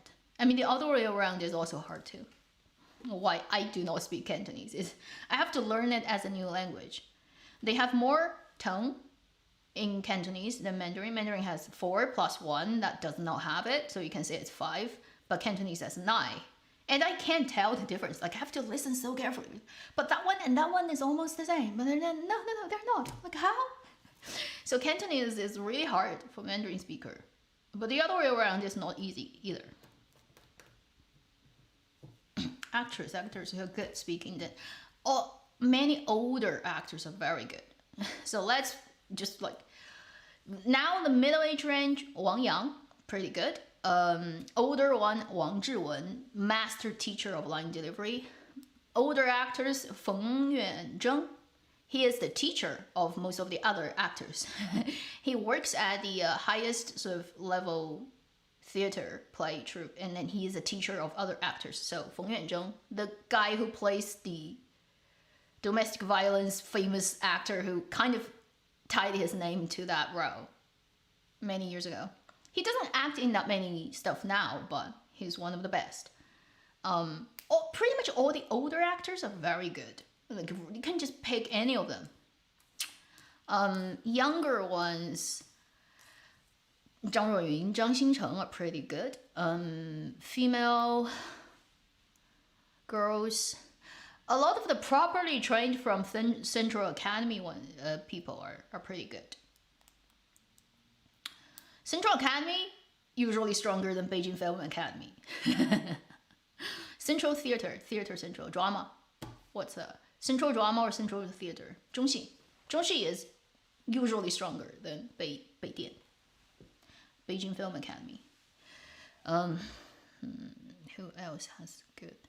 I mean, Zhang Wanyi is okay. Girls. Let me think. There are definitely girls who are good as well. Just need to think of a young one, super young one. Older ones. All the 40s and established ones are really good. And some of them don't have the best voice. For example, Yin Tao in 人世间, Lifelong Journey. The female lead, she doesn't have the best voice, in my opinion. Her voice is a little bit rough, and it's not the ideal female, clear, high pitched, very well rounded, smooth voice. She has that grainy texture, but her line delivery is good. No problem at all. So she doesn't sound like the pretty voice, but she's good at delivery. And pretty much all those older actors are very good at doing their job. Li Landi is okay. She definitely doesn't have problems. She can improve in terms of being even better at the more subtle, higher level requirement beyond being accurate in terms of Mandarin, right? In delivery, in expression, she can definitely work on that. But in terms of like the basics, totally fine. I mean, Chen Xinxun is also okay. He's just voice quality wise, he's in very stuffy, low, and a little bit like that, you know. But he knows how to adjust it. Sometimes he will make it less thick, thinner. Sometimes he will make it thicker. He knows how to do his voice acting. He just naturally has them. Probably to do with also how he's physically built. He's a tall and quite big guy. Usually when you're tall and big, your voice tends to be more... It's to do with the cavity in your space, right? I mean, there is a forensic and analysis of basically recording your voice and then figuring out how tall you are. And actually it's scientific. Technically, the taller, the bigger you are, the voice will have a different resonance than the smaller frame person. Because it's all to do with air and space and vibration, right? So it makes sense. If somebody has a bigger belt, they will have a different resonance coming out of their cavity. So, speaking.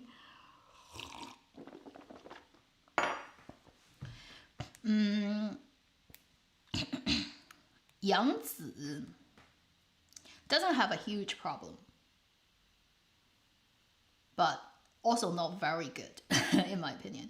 Yu Shuxing, she's pretty interesting. She's not professionally training anyway, but I would call her line delivery. First, her Mandarin is okay, not having a significant problem. What I can tell, in my opinion, from Yu Shuxing's line delivery is she knows how to adjust it according to the type of character she's playing, and she will change it significantly to like a very different voice. Even it's the tone, the way, like she changes the whole package from where it comes from, the speed, where you put emphasis, she would flow it differently for different people. And like a musical sort of quality, maybe because she's a singer, she kind of like is good at that. She is interesting, I'd say. She's not like the academic, like good school theater, stage performance trained, make the last row of audiences hear you clearly type of very trained voice. But she has, I would call that 灵气 in Chinese. I don't know how to translate that into English. It's the type of extra X factor that you have. I would also call Zhou Xun's line delivery like that. Her Mandarin is often wrong. She actually has a problem with not pronouncing the sound in all Chinese characters.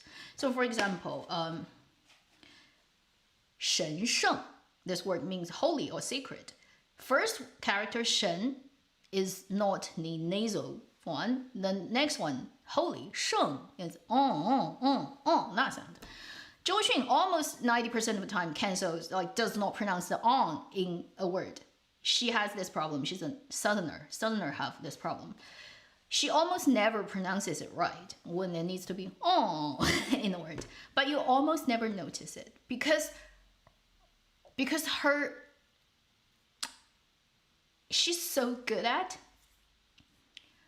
first her tones are pretty much all good, and then she's so good at emotion, like in a sentence just delivering the exact feel she needs, where it's faster, where it's slower, where the emphasis is, what kind of emotion, what the character motivation is when she speaks that line. She will completely put that in your face, and it's so well done that you ignore the fact that she almost never pronounces on.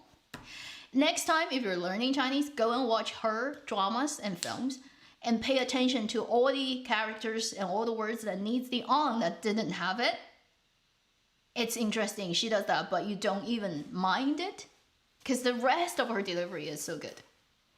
So she's also one of those actresses, I would say her delivery has that 灵气, that kind of extra thing that comes out of, it's not like born with, you know. Some people are super sensitive with these things and they just know the tiny detail difference between one thing and another, and they know where to put theirs, whereas others ignore or cannot quite get it. And it's just my opinion, totally my personal opinion, but I'm very into these things, so I notice them. 周雨彤 is okay, but not very outstanding. 谭松韵 is also okay. Like basics all sorted out. But super good, not really. Xiao Zhan, his Mandarin actually sometimes slips, but not too bad. But then, in terms of being very good, not really. Zhang Songwen, yeah, Zhang Songwen is from, like, you can tell in his Mandarin, occasionally that Cantonese touch will slip. It will come up. It's not very noticeable, but very occasional you can hear it. Because he's from the Guangxi, Guangdong area, right? So he speaks native Cantonese. But he worked so hard to almost completely get rid of it. I would also say for Zhang Songwen's Mandarin, occasionally when you hear that Cantonese touch, it's from where it comes from. Again, it's from that local, because Cantonese is also lower, much lower than Mandarin. And it's from where it gets pronounced, that quality, reminds you that his native accent is somewhere in the south, probably.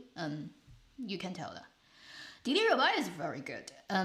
Mandarin, she's really good. To the point where you can, if you don't look at her face, you can't tell she's from Xinjiang. She's very good, very good. A lot of Xinjiang people actually are very good at Mandarin. Interesting, yeah. But then, in terms of performance, you want a level up. Like in your performance, using your voice, you are super master. She's still a little bit away from that. She's a very good impressionist, though, I have to say. She's very good at mimicking other people's accents, certain type of sound. She does voice dubbing really well, and she's a very adaptable person. So honestly, I don't think, firstly, a lot of her drama, she doesn't use her own voice. She gets dubbed, so you cannot hear her real voice. If she, from now on, does everything with her own voice, one thing she can definitely do is design a different voice quality for every different character she does. She has the ability to do it. She's a very good impressionist. If she can do that, her acting will be more interesting. You can clearly hear one character is different from the other, then adds that dimension to your role. But given that, you have to do it yourself for the future roles. Otherwise, if you all get dubbed, then you can't tell. Li Xian is not bad. Okay, very standard, well-trained actor from like academy type of. I can't tell like there's a big problem with it. Pretty good. Yeah, Zhou Xun. Like Sparkle Freeze. Like she is the 灵气 actor in everything considered. So even when it technically isn't perfect, you don't care.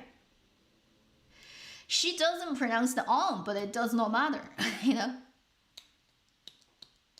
Yang Yang is okay. Because I think I don't know where he's from, but he studied when he was very young in Beijing for years at dancing school. So he probably got that sorted out when he was younger.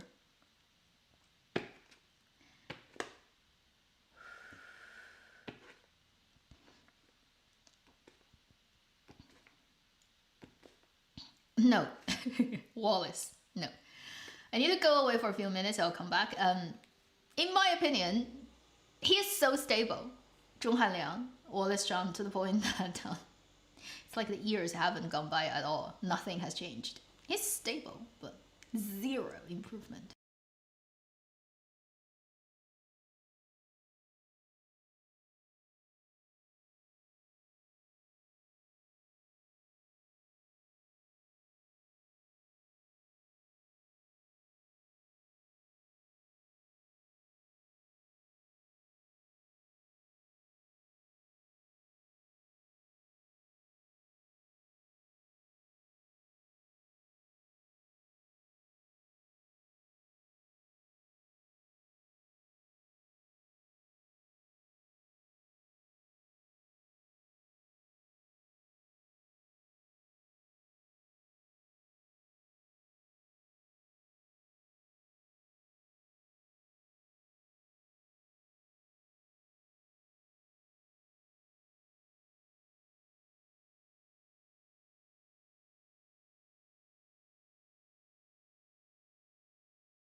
Hello, I'm back.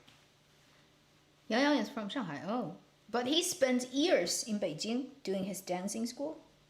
So that would definitely affect accent when you're younger. He's from Junyi, 解放军艺术学院. Yeah, I still remember the days when the casting director of 红楼梦 went to grab the young people and found him. It's so many years now, but I still remember exactly what that room looks like, the office looks like when we screen test and do his styling shots, costume, hair, and taking shots of the different things he did. He all the costumes. He has how many? 25, 28, 30 different costumes in 红楼梦. I numbered them. I still remember the days. He was so young back then. He hasn't fully grown. I remember the way he looked like bone facial structure wise is different from now, because when he was a teenager, the bones haven't really developed yet. Like if you watch the 2010 红楼梦, the chin particularly, the jaw, like that line hasn't come out yet. And totally a fresh teenager. Like that's how he appears to be back then. Time flies. He is now the super self-aware, conscious, being good-looking guy. Back then he was totally not. Like he's a little bit clueless, like a young person who comes to a new place and he's like curious, looking everywhere, and he's just like a really cute, good kid. Not like now. It's like, I'm the most good-looking guy and I have the straightest back in the world. Given he's a good dancer, It's pretty sad that he quit dancing. He had high potential of being one of those, like top dancer. But it's definitely less famous, a lot less money career if he picked that. So I totally see why people would want to go to the actor route. Liu Yifei, her line delivery has a lot of problems, but her voice, I like her voice. I know a lot of people don't like her overall. Like they just don't like her. Because since day one, she is kind of, one way is she's coined and promoted by the media and everybody as the, like the immortal goddess level good looking woman. And that would definitely make everybody not like her when they think they are, like looking better. Other thing is also her nationality always gets argued about, which is she's technically not Chinese. But then, and because of a lot of other things, right? She gets attacked a lot on the internet. What I say is, I like the way she speaks. It's very pleasing. You feel like it comes from a very steady but gentle person. And it comes totally just the voice quality. I like I said, I'm very sensitive to human voices. So in a way, I hear her and I map her character with her voice. I like what I hear. Some people, when I hear they speak, I will immediately turn away. I'm like, I don't want to have another sentence talking, like communicating with you, because I get really bad vibe from their voice and it's like boom in my face. I literally get attacked by it. I like her vibe. But in terms of technicality-wise, speaking Mandarin as a performer, she is lacking in many things. But then it depends on like whether she wants to really, like get it quotation mark fixed to the more standard performance, like, or if she stays with on camera performance, sometimes it's not that necessary. When she's that famous and to this level, like sometimes it's just like, oh, so what? You don't sound like a perfect trained Mandarin speaker, so what? So, I like her voice. I like the way she sounds. And when people have problems with her, like people have problems when they criticize her and says when she speaks a sentence, she breaks at places you don't expect. The way she picks words. But I don't think it's because she doesn't understand what she's speaking. She knows what she's speaking, but she has her personal habits, traits, preferences of how she structures a sentence. And it's her. It's just her. You know, it's like I talk in a certain way, and unless I consciously control and change that for a purpose, I would just like talk like that. I don't see it as a problem in terms of like you're bad at doing what you're supposed to do, but if you use those very institutional criteria, list one, list two, you know, like just all the points to technically grade your Mandarin and your performance, then she probably is not that good in any respect, but you may like it very much. Like Zhou Xing is not perfect, but I like her. So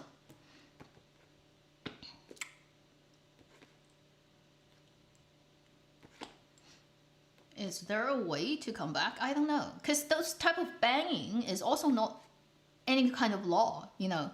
It's not like a law says you cannot come back. It is just nobody would really, because they know if they hire you, their stuff is not going to go through censorship. Censorship is just going to say, no, this is not working. And like it or not, take it. So it's like if there's a hard law written anywhere saying, you know, like you can't come back. No, but it would be only stupid to think that you can. It's like how it gets practiced in reality versus things on paper. It's the same thing anywhere in the world. For example, if you make a big, say a different country, US, you say something really wrong about race, gender, Jewish people, you're banned. Okay, in a way. And it may be like there's no law saying that you're gonna go anywhere, but hey, anybody hiring you would be stupid. You know, they put their money into a production or whatever, it's gonna get boycotted or whatever, and so they're not gonna do it. So the whole ban thing is like, it doesn't need to be written in any hard form, but you're not coming back, you're not coming back. And it's you know, like reality, how it works. And entertainment business is so much about personal relationship in China and everywhere else, really. You know how jobs get around. You know, like often is personal relationships. One person recommends another person recommend another person. Is like the whole chain of relationships, and nobody would be stupid to mess it up, right? So if there's a clear red flag, why would anyone step on it? And then it's always tied into politics. It's always tied into the overall public opinion about something. It's not hard rule, but if the overwhelming majority of public opinion on something is this, you can't do anything about it. You have a country that has 1.4 billion people. If 1.2 of them don't like you, you're not gonna show up. You know, in a very hard soft way, you're kind of like removed. So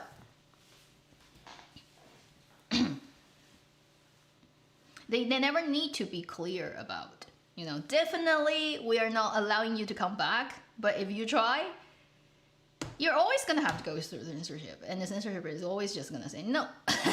So okay. Not that different everywhere in the world. Personal one person is just so small, right, in comparison to the big picture of all. 哎呀呀呀呀，白鹿 line delivery.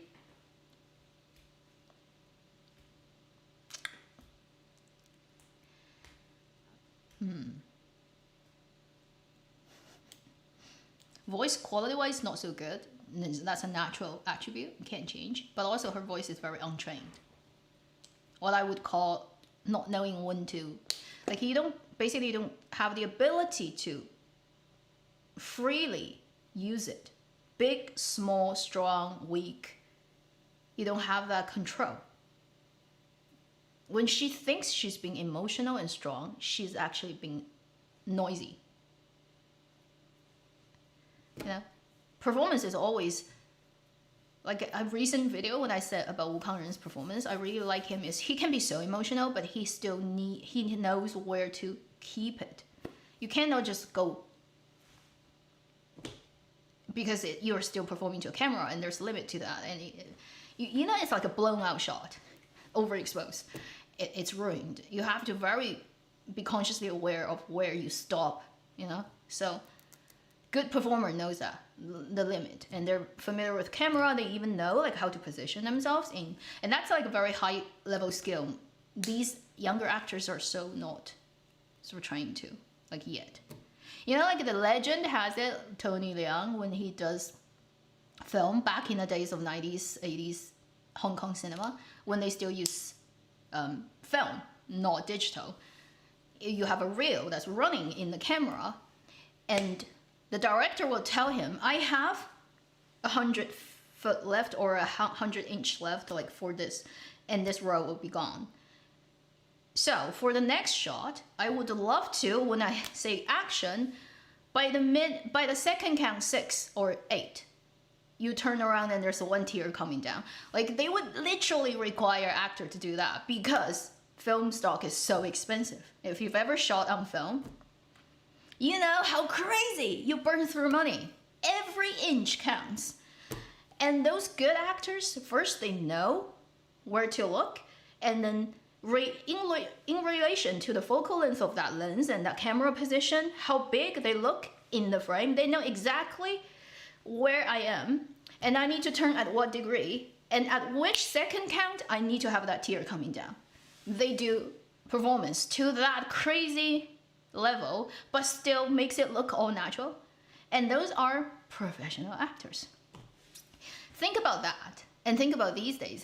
Can you ask any of those so-called, even like the good ones, younger ones, to act to that level, doing it as a professional job? Can't even imagine that. But these days you don't need it, right? You have digital camera, which, you know, like you just have hard drive and fill up hard drives, and technically can go on forever. You don't need to worry about my film is running out. I have 20-inch left. I need that one moment hitting perfectly at the moment. So in the olden days, because technology is not so advanced, therefore people actually have to compensate. Their human ability gets sort of excavated and elicited because you have no choice. We have to do it the stupid way. And it all relies on a specific person's ability. Now you have technology, it just takes that all. And you create lazy people who don't work on their craft because they don't need it anymore. So isn't that interesting?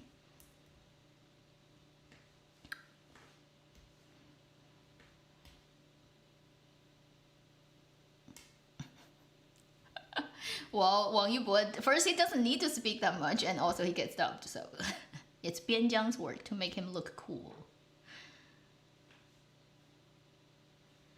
Zhu Yilong? I'm not sure about that. I'm definitely gonna get killed by that. I don't have a problem with him. You know, a lot of people think I hate him for whatever reason because I took part in the editing contest that actually says all the good things about him. The world is weird.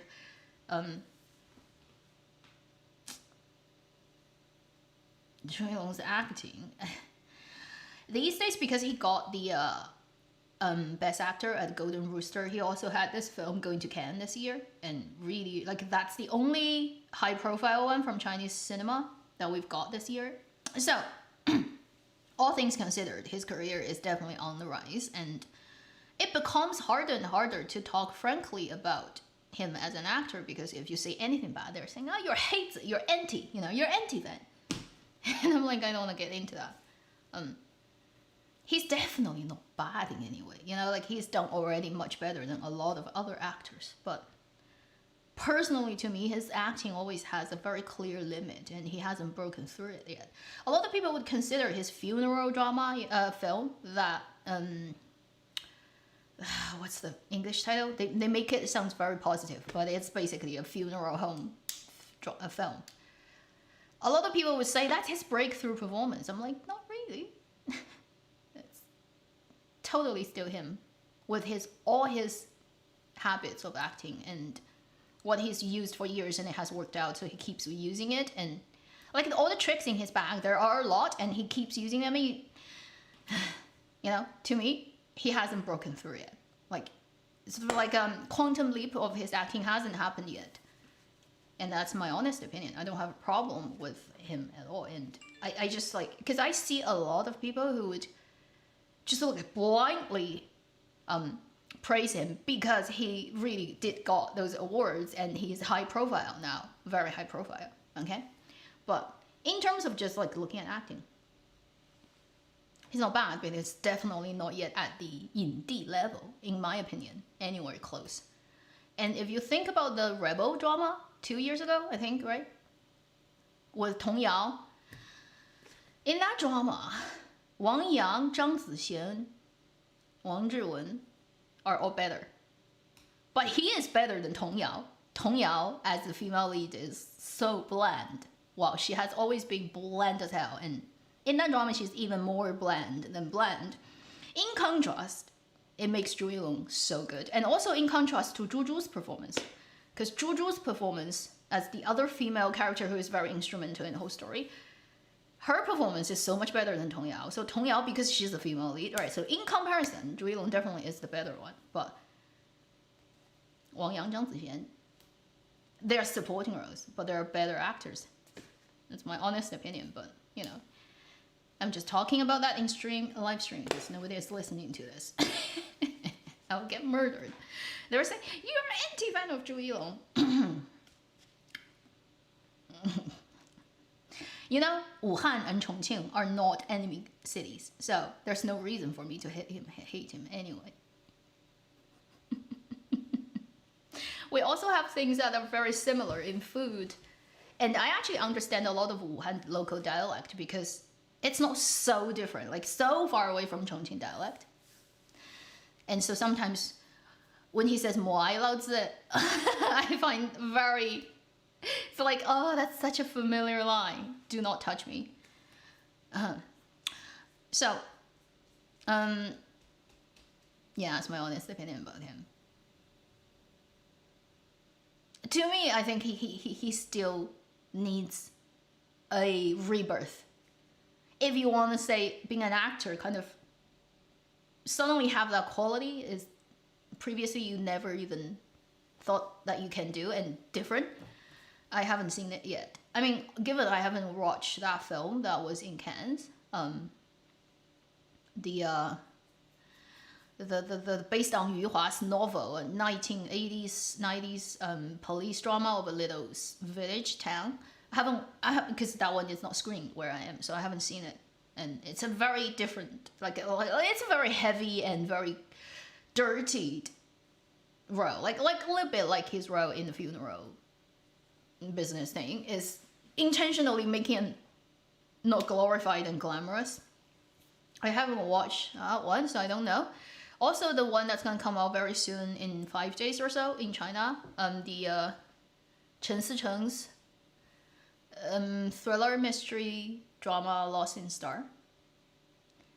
I don't know if I watch those performances, I would change my opinion or think like he's moving along the line of improvement. I haven't seen it, so I can't talk. I only have watched his stuff up to drama Rebel and then film up to the Light Up the Star or something like that one. So I can only talk by that point. Beyond that point, I have no idea. Bai Yu also, like Bai Yu, in my opinion, also has the problem. Is he also is very comfortable with his tricks, therefore he's not really sort of testing out uncharted waters. What I think about his acting. You know, Bai Yu's acting is very easy to predict. Like he can bring the emotion out, no problem. Like you see a couple of super intense scenes in recent dramas, like he can do it. But he does it within your expectation, and also in the little things, like not looking at super highly charged scenes, just like even like the boring scenes of two people talking daily life and it moves on to the next scene and all those details. I find his acting very predictable. Based on everything I've watched him do previously, I can predict his acting to the point where at which second in the scene he's gonna turn his head, he's gonna look up or look down, he's gonna do what flicker of his eyes, and then he's gonna speak at what speed and how he's gonna do it. If I am AI, I can totally simulate his acting in my head, and then he would do it exactly as I expect. There's not even one thing that I don't see coming, and it would just happen like a perfect program. And that's based on what I've watched him doing, you know, like all the dramas I've seen. And it has become like that for me. Watching Bai's acting is everything he does, I know exactly the next second what's gonna happen. Always has been, never has surprised me for once. For the last how many years? In 风起陇西, in the recent the home drama like Take Us Home, earlier 蓬莱间. I mean, I only noticed him since Guardian, so that was about 5 years ago. Ever since then, everything he's been in that I've watched, I predicted. It's funny, like I can even predict when he's gonna move his head, and he always is just gonna move his head at that second. And I'm like, you know. So to me, it's a form of frustration. Is since I already can imagine how you're gonna act, why would I need to watch it? You know, I know it sounds ridiculous, but so there's no surprise, and that's me. Okay, that's just me. I am a specific individual person who has a limited perspective on this world, and it comes from everything I've experienced in my life up to this point. I cannot transplant that in your head, and then you may completely like compute it in a different way. So that's just me. Okay.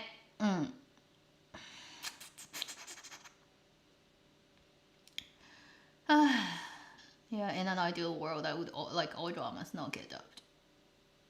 And the people who have too many problems in their line delivery is like unlistenable and funny and totally breaks the drama magic if they speak, should not be actors. They either go back and fix it or just change their career path and don't be an actor.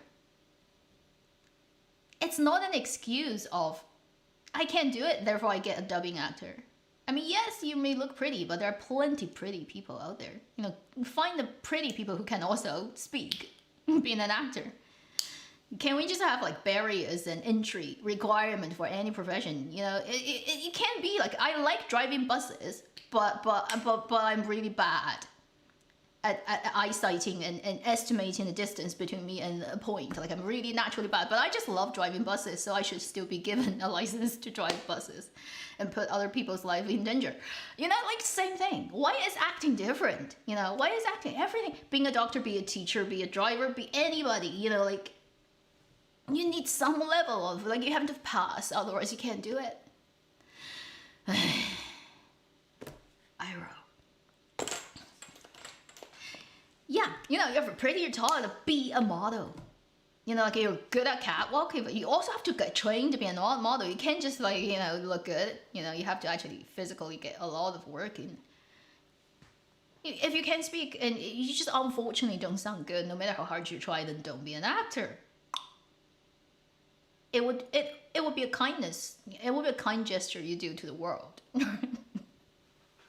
Not continually polluting people's sight and vision and auditory field.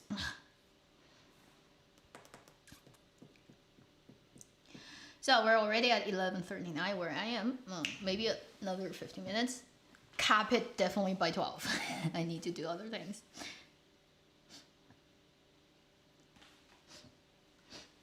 I mean, it's like if you want to be an idol, you have to be able to sing and dance. Otherwise, you're gonna get laughed at, right? So every profession has its entry requirement.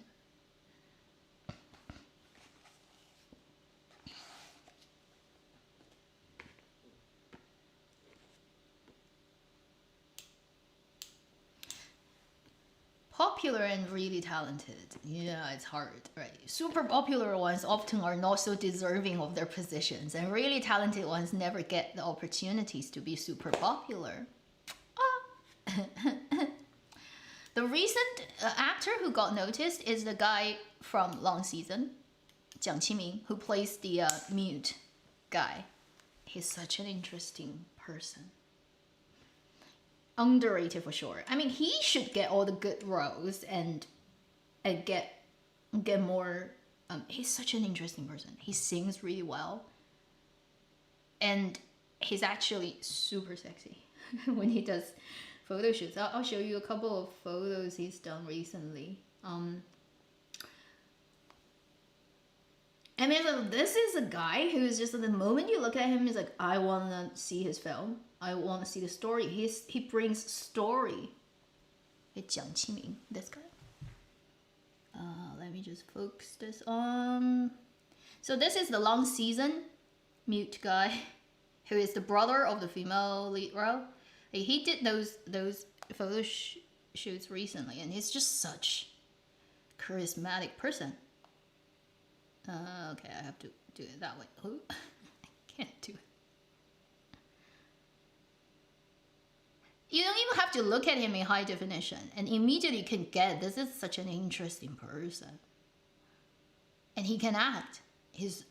And if you don't know, if you've watched the long season,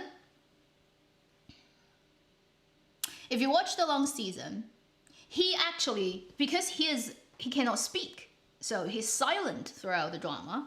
He dubbed one extra role, like one of those Hong Kong businessmen who comes into the city, who has only a couple of scenes.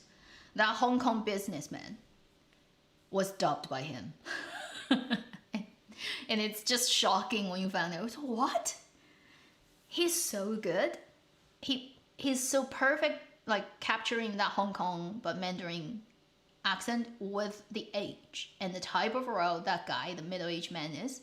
You don't even realize he's dubbed. You think it's that actor speaking, but he actually got dubbed, and Jiang Qinmin dubbed this guy. Like, this is what I call proper actor. Unfortunately, this type of actor almost are unheard in the popularity world. Nobody, like, they have no fans, they have no support, there's no traffic coming with them. They're just such good actors, and they disappear in their role. You don't even, like, if he shows up continuously in 2 dramas, you don't even realize it's the same person until you see the credits. You're like, this is you. You go back and you're like, wow. Really proper actors.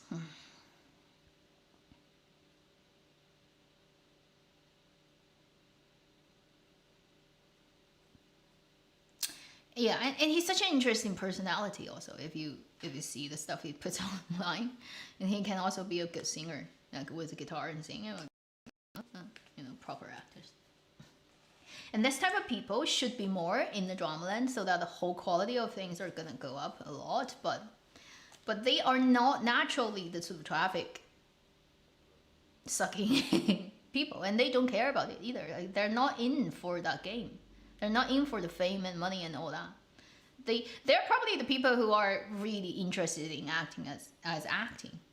It's like a craft thing. It's like a craftsman who likes, they do the woodwork, the carpenter who are master of, they just are into it. They don't quite care about, what it can bring them. They just love doing it as it is. Usually that kind of people give you best performances, but we right now is a very warped and handicapped and grotesque form of industry in China. This business is very wrong. Everything considered, it's just like not healthy, and the ecosystem is completely not functioning.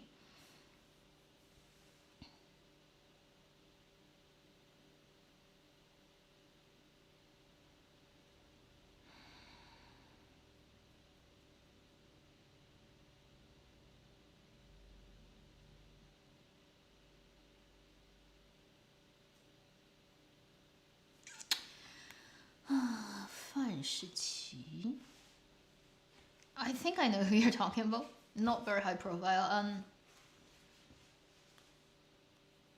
If I'm not remembering wrong, because I haven't really seen him in many acting things. I think only one thing, and not the whole thing. Haven't really noticed anything super special, but I haven't watched everything in China, so.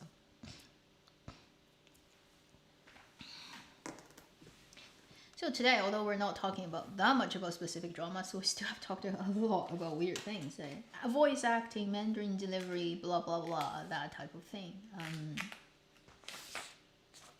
Yeah. What else?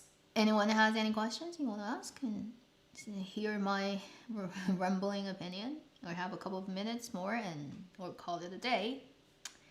And a lot of people, you probably should go to sleep in certain parts of the world right now.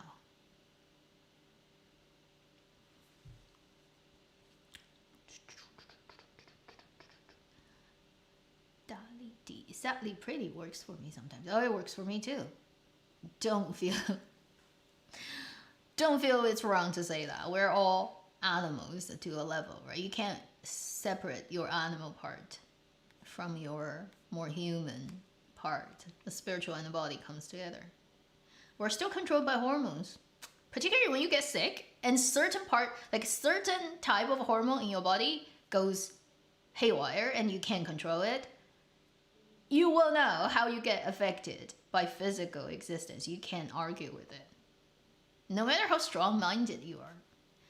The level of chemistry and hormone is something you just do not argue with. You cannot. So I do that too. Like, there are crappy dramas. There are dramas I have problems with in other departments. But then because it has pretty people, and I like those pretty people, and they do a good job, therefore I'm like, I know it's crap, but I watch it. Okay, like, enjoyable in that way. Oh, the mistress dress. I know, it's so...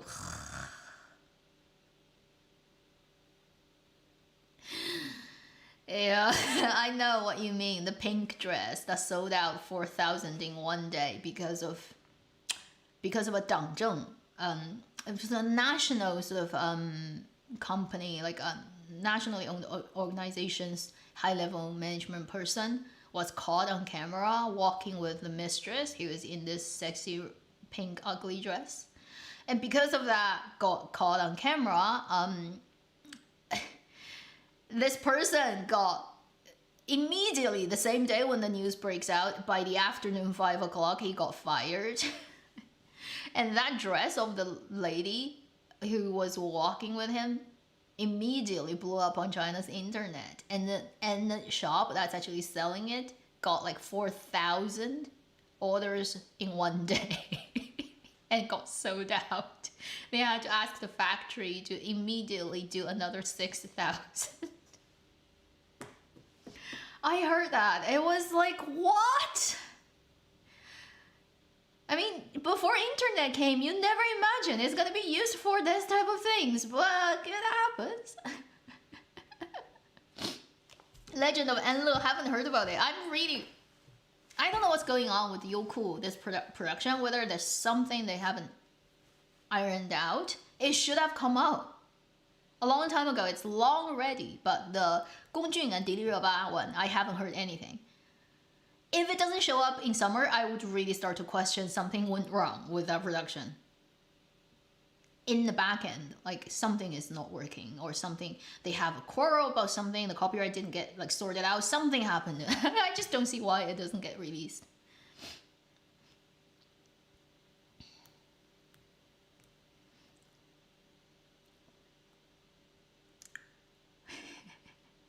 Yeah, exactly, Funny Bunny. That's what I was like, why would you want buy a mistress dress? Like, what does it achieve? Like, you're gonna get it and wear it on the street so that you look like some pathetic guy who got fired mistress? Why? But then, you know, happens everywhere, not just in China. Like, think about all the weird trend that has happened on TikTok in recent years. Starting from like eating laundry detergent pot. You know? Like, when that happened, I was like, why? Why, people? Why? And these type of things, every couple of months, you're gonna see one big episode of such things on internet somewhere in the world happening, and it just baffles you to no end. But it's really going on. So in a way, it's like real life has no logic, but then dramas have. And dramas have to have. If you write a plot that doesn't link together, it just suddenly happens, it comes from nowhere, you have no clue like before, people say, you're a bad writer. like I would say that. And audiences would not be happy. Like, you have to give me a reason, you have to explain this, you have to, you know, you can't just have it happen out of nowhere. But in reality, things just sometimes it just happens, and you're like, what? Why? But it's real. It is happening right in front of your eyes. It's like, you know, whoever is writing the script for human existence got lazy or crazy. So they just like, whoop, and this shows up in reality, and everybody is like, I don't understand this, but it is real. Somehow.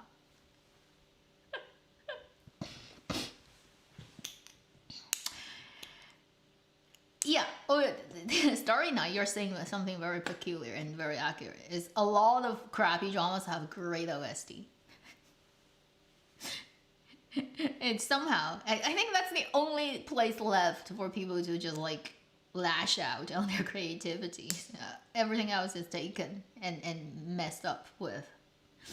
So yeah, a lot of dramas have really good OST, and the best thing about that drama is its OST. Which is like so sad.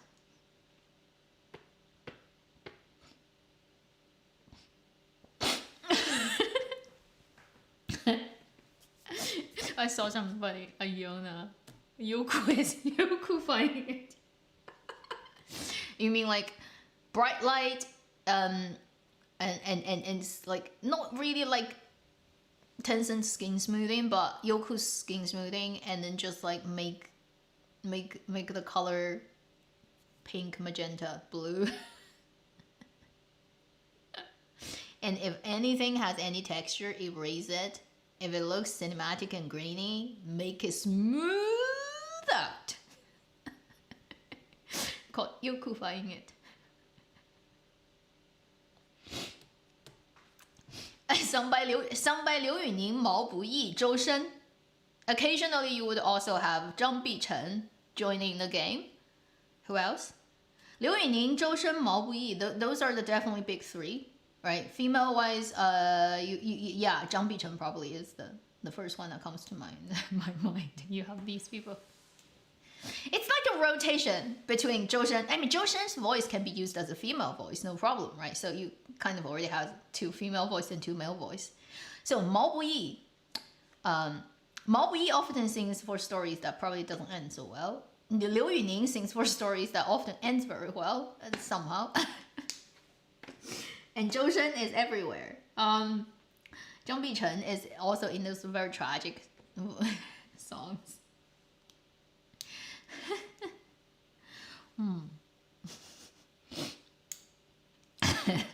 It's like a nightmare. Yeah, Yoko's smooth face. It's like smooth face without any dimension and shine. And Tencent likes to smooth with a lot of light. So Tencent's people glow. You know, like when you watch Tencent drama, so they shine like light bulbs. And there's a Vaseline layer of like glow that comes out of their skin. And then Yoku is just dead flat. It's like a white pasty face with two holes as nostrils and two dark eyebrow. And everything else is flat white. With a tint of magenta and blue.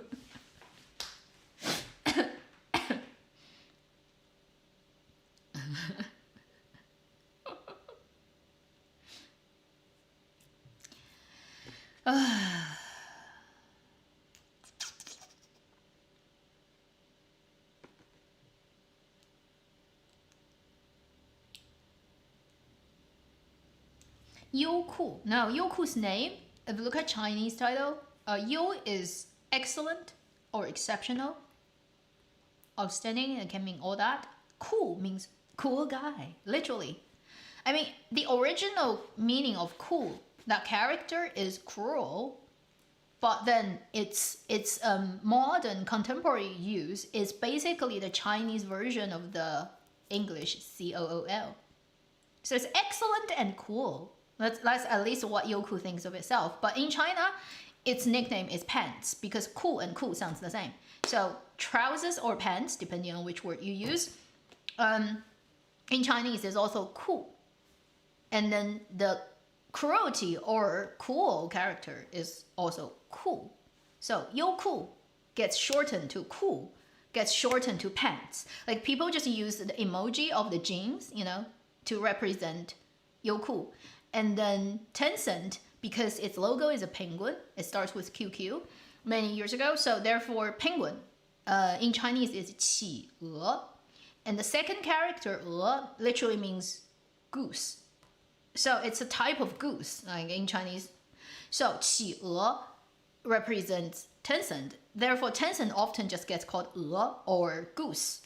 So it uses a penguin emoji. So you have a penguin emoji representing Tencent, and in Chinese we call it 鹅, goose.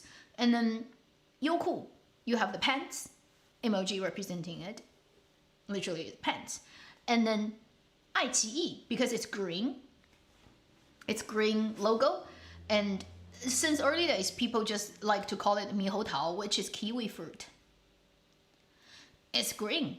So we also use the kiwi emoji, represents 爱奇艺. And then in speech, we call it 桃 with an R. Don't worry. It's peach, literally meaning peach. But kiwi fruit in China means 猕猴桃. It's a type of peach.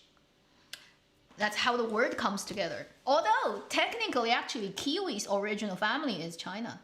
But it got exported out and then got got tailored, and its gene kind of worked on and becomes the more edible fruit, and then got imported back into China. So it's a really funny story. Anyway, so in China, you use the kiwi emoji representing 爱奇艺. We call it 桃, literally means peach. Tencent with the penguin, we call it 鹅, literally means goose. 优酷, use pants and call it cool. And mango is just mango because it's already a fruit. It's just mango. And actually, Hunan television sort of followed what general public's opinion about the web platform and named it Mango, because Hunan's logo, like the television logo, is like a mango. It's like a sea orange one. And people used to call it Mango anyway. So when they did the web platform, they just named it Mango. So that's how it comes to be in China. A penguin, a pants, and kiwi and the mango are the four most well-known ones. 爱奇艺果 could be. Yeah, because apart from it's green, 猕猴桃 has another name, is 奇异果, which literally means strange fruit. So it does have that 奇异果. So 爱奇艺奇异果. Yes, it could be that. And likely to be that. But anyway, so that's how they get abbreviated in China now. So we often call 鹅裤桃, 桃裤鹅. And Chinese people just love shortening things. We shorten everything if we can. Usually a big organization that has a long title, for example, Shanghai Shi, Shanghai City, some organization, like it has a long name of the organization. People just shorten it into 3 characters. If they can, they will do it. Always is like that. In that respect, we're like the French people. Shorten everything.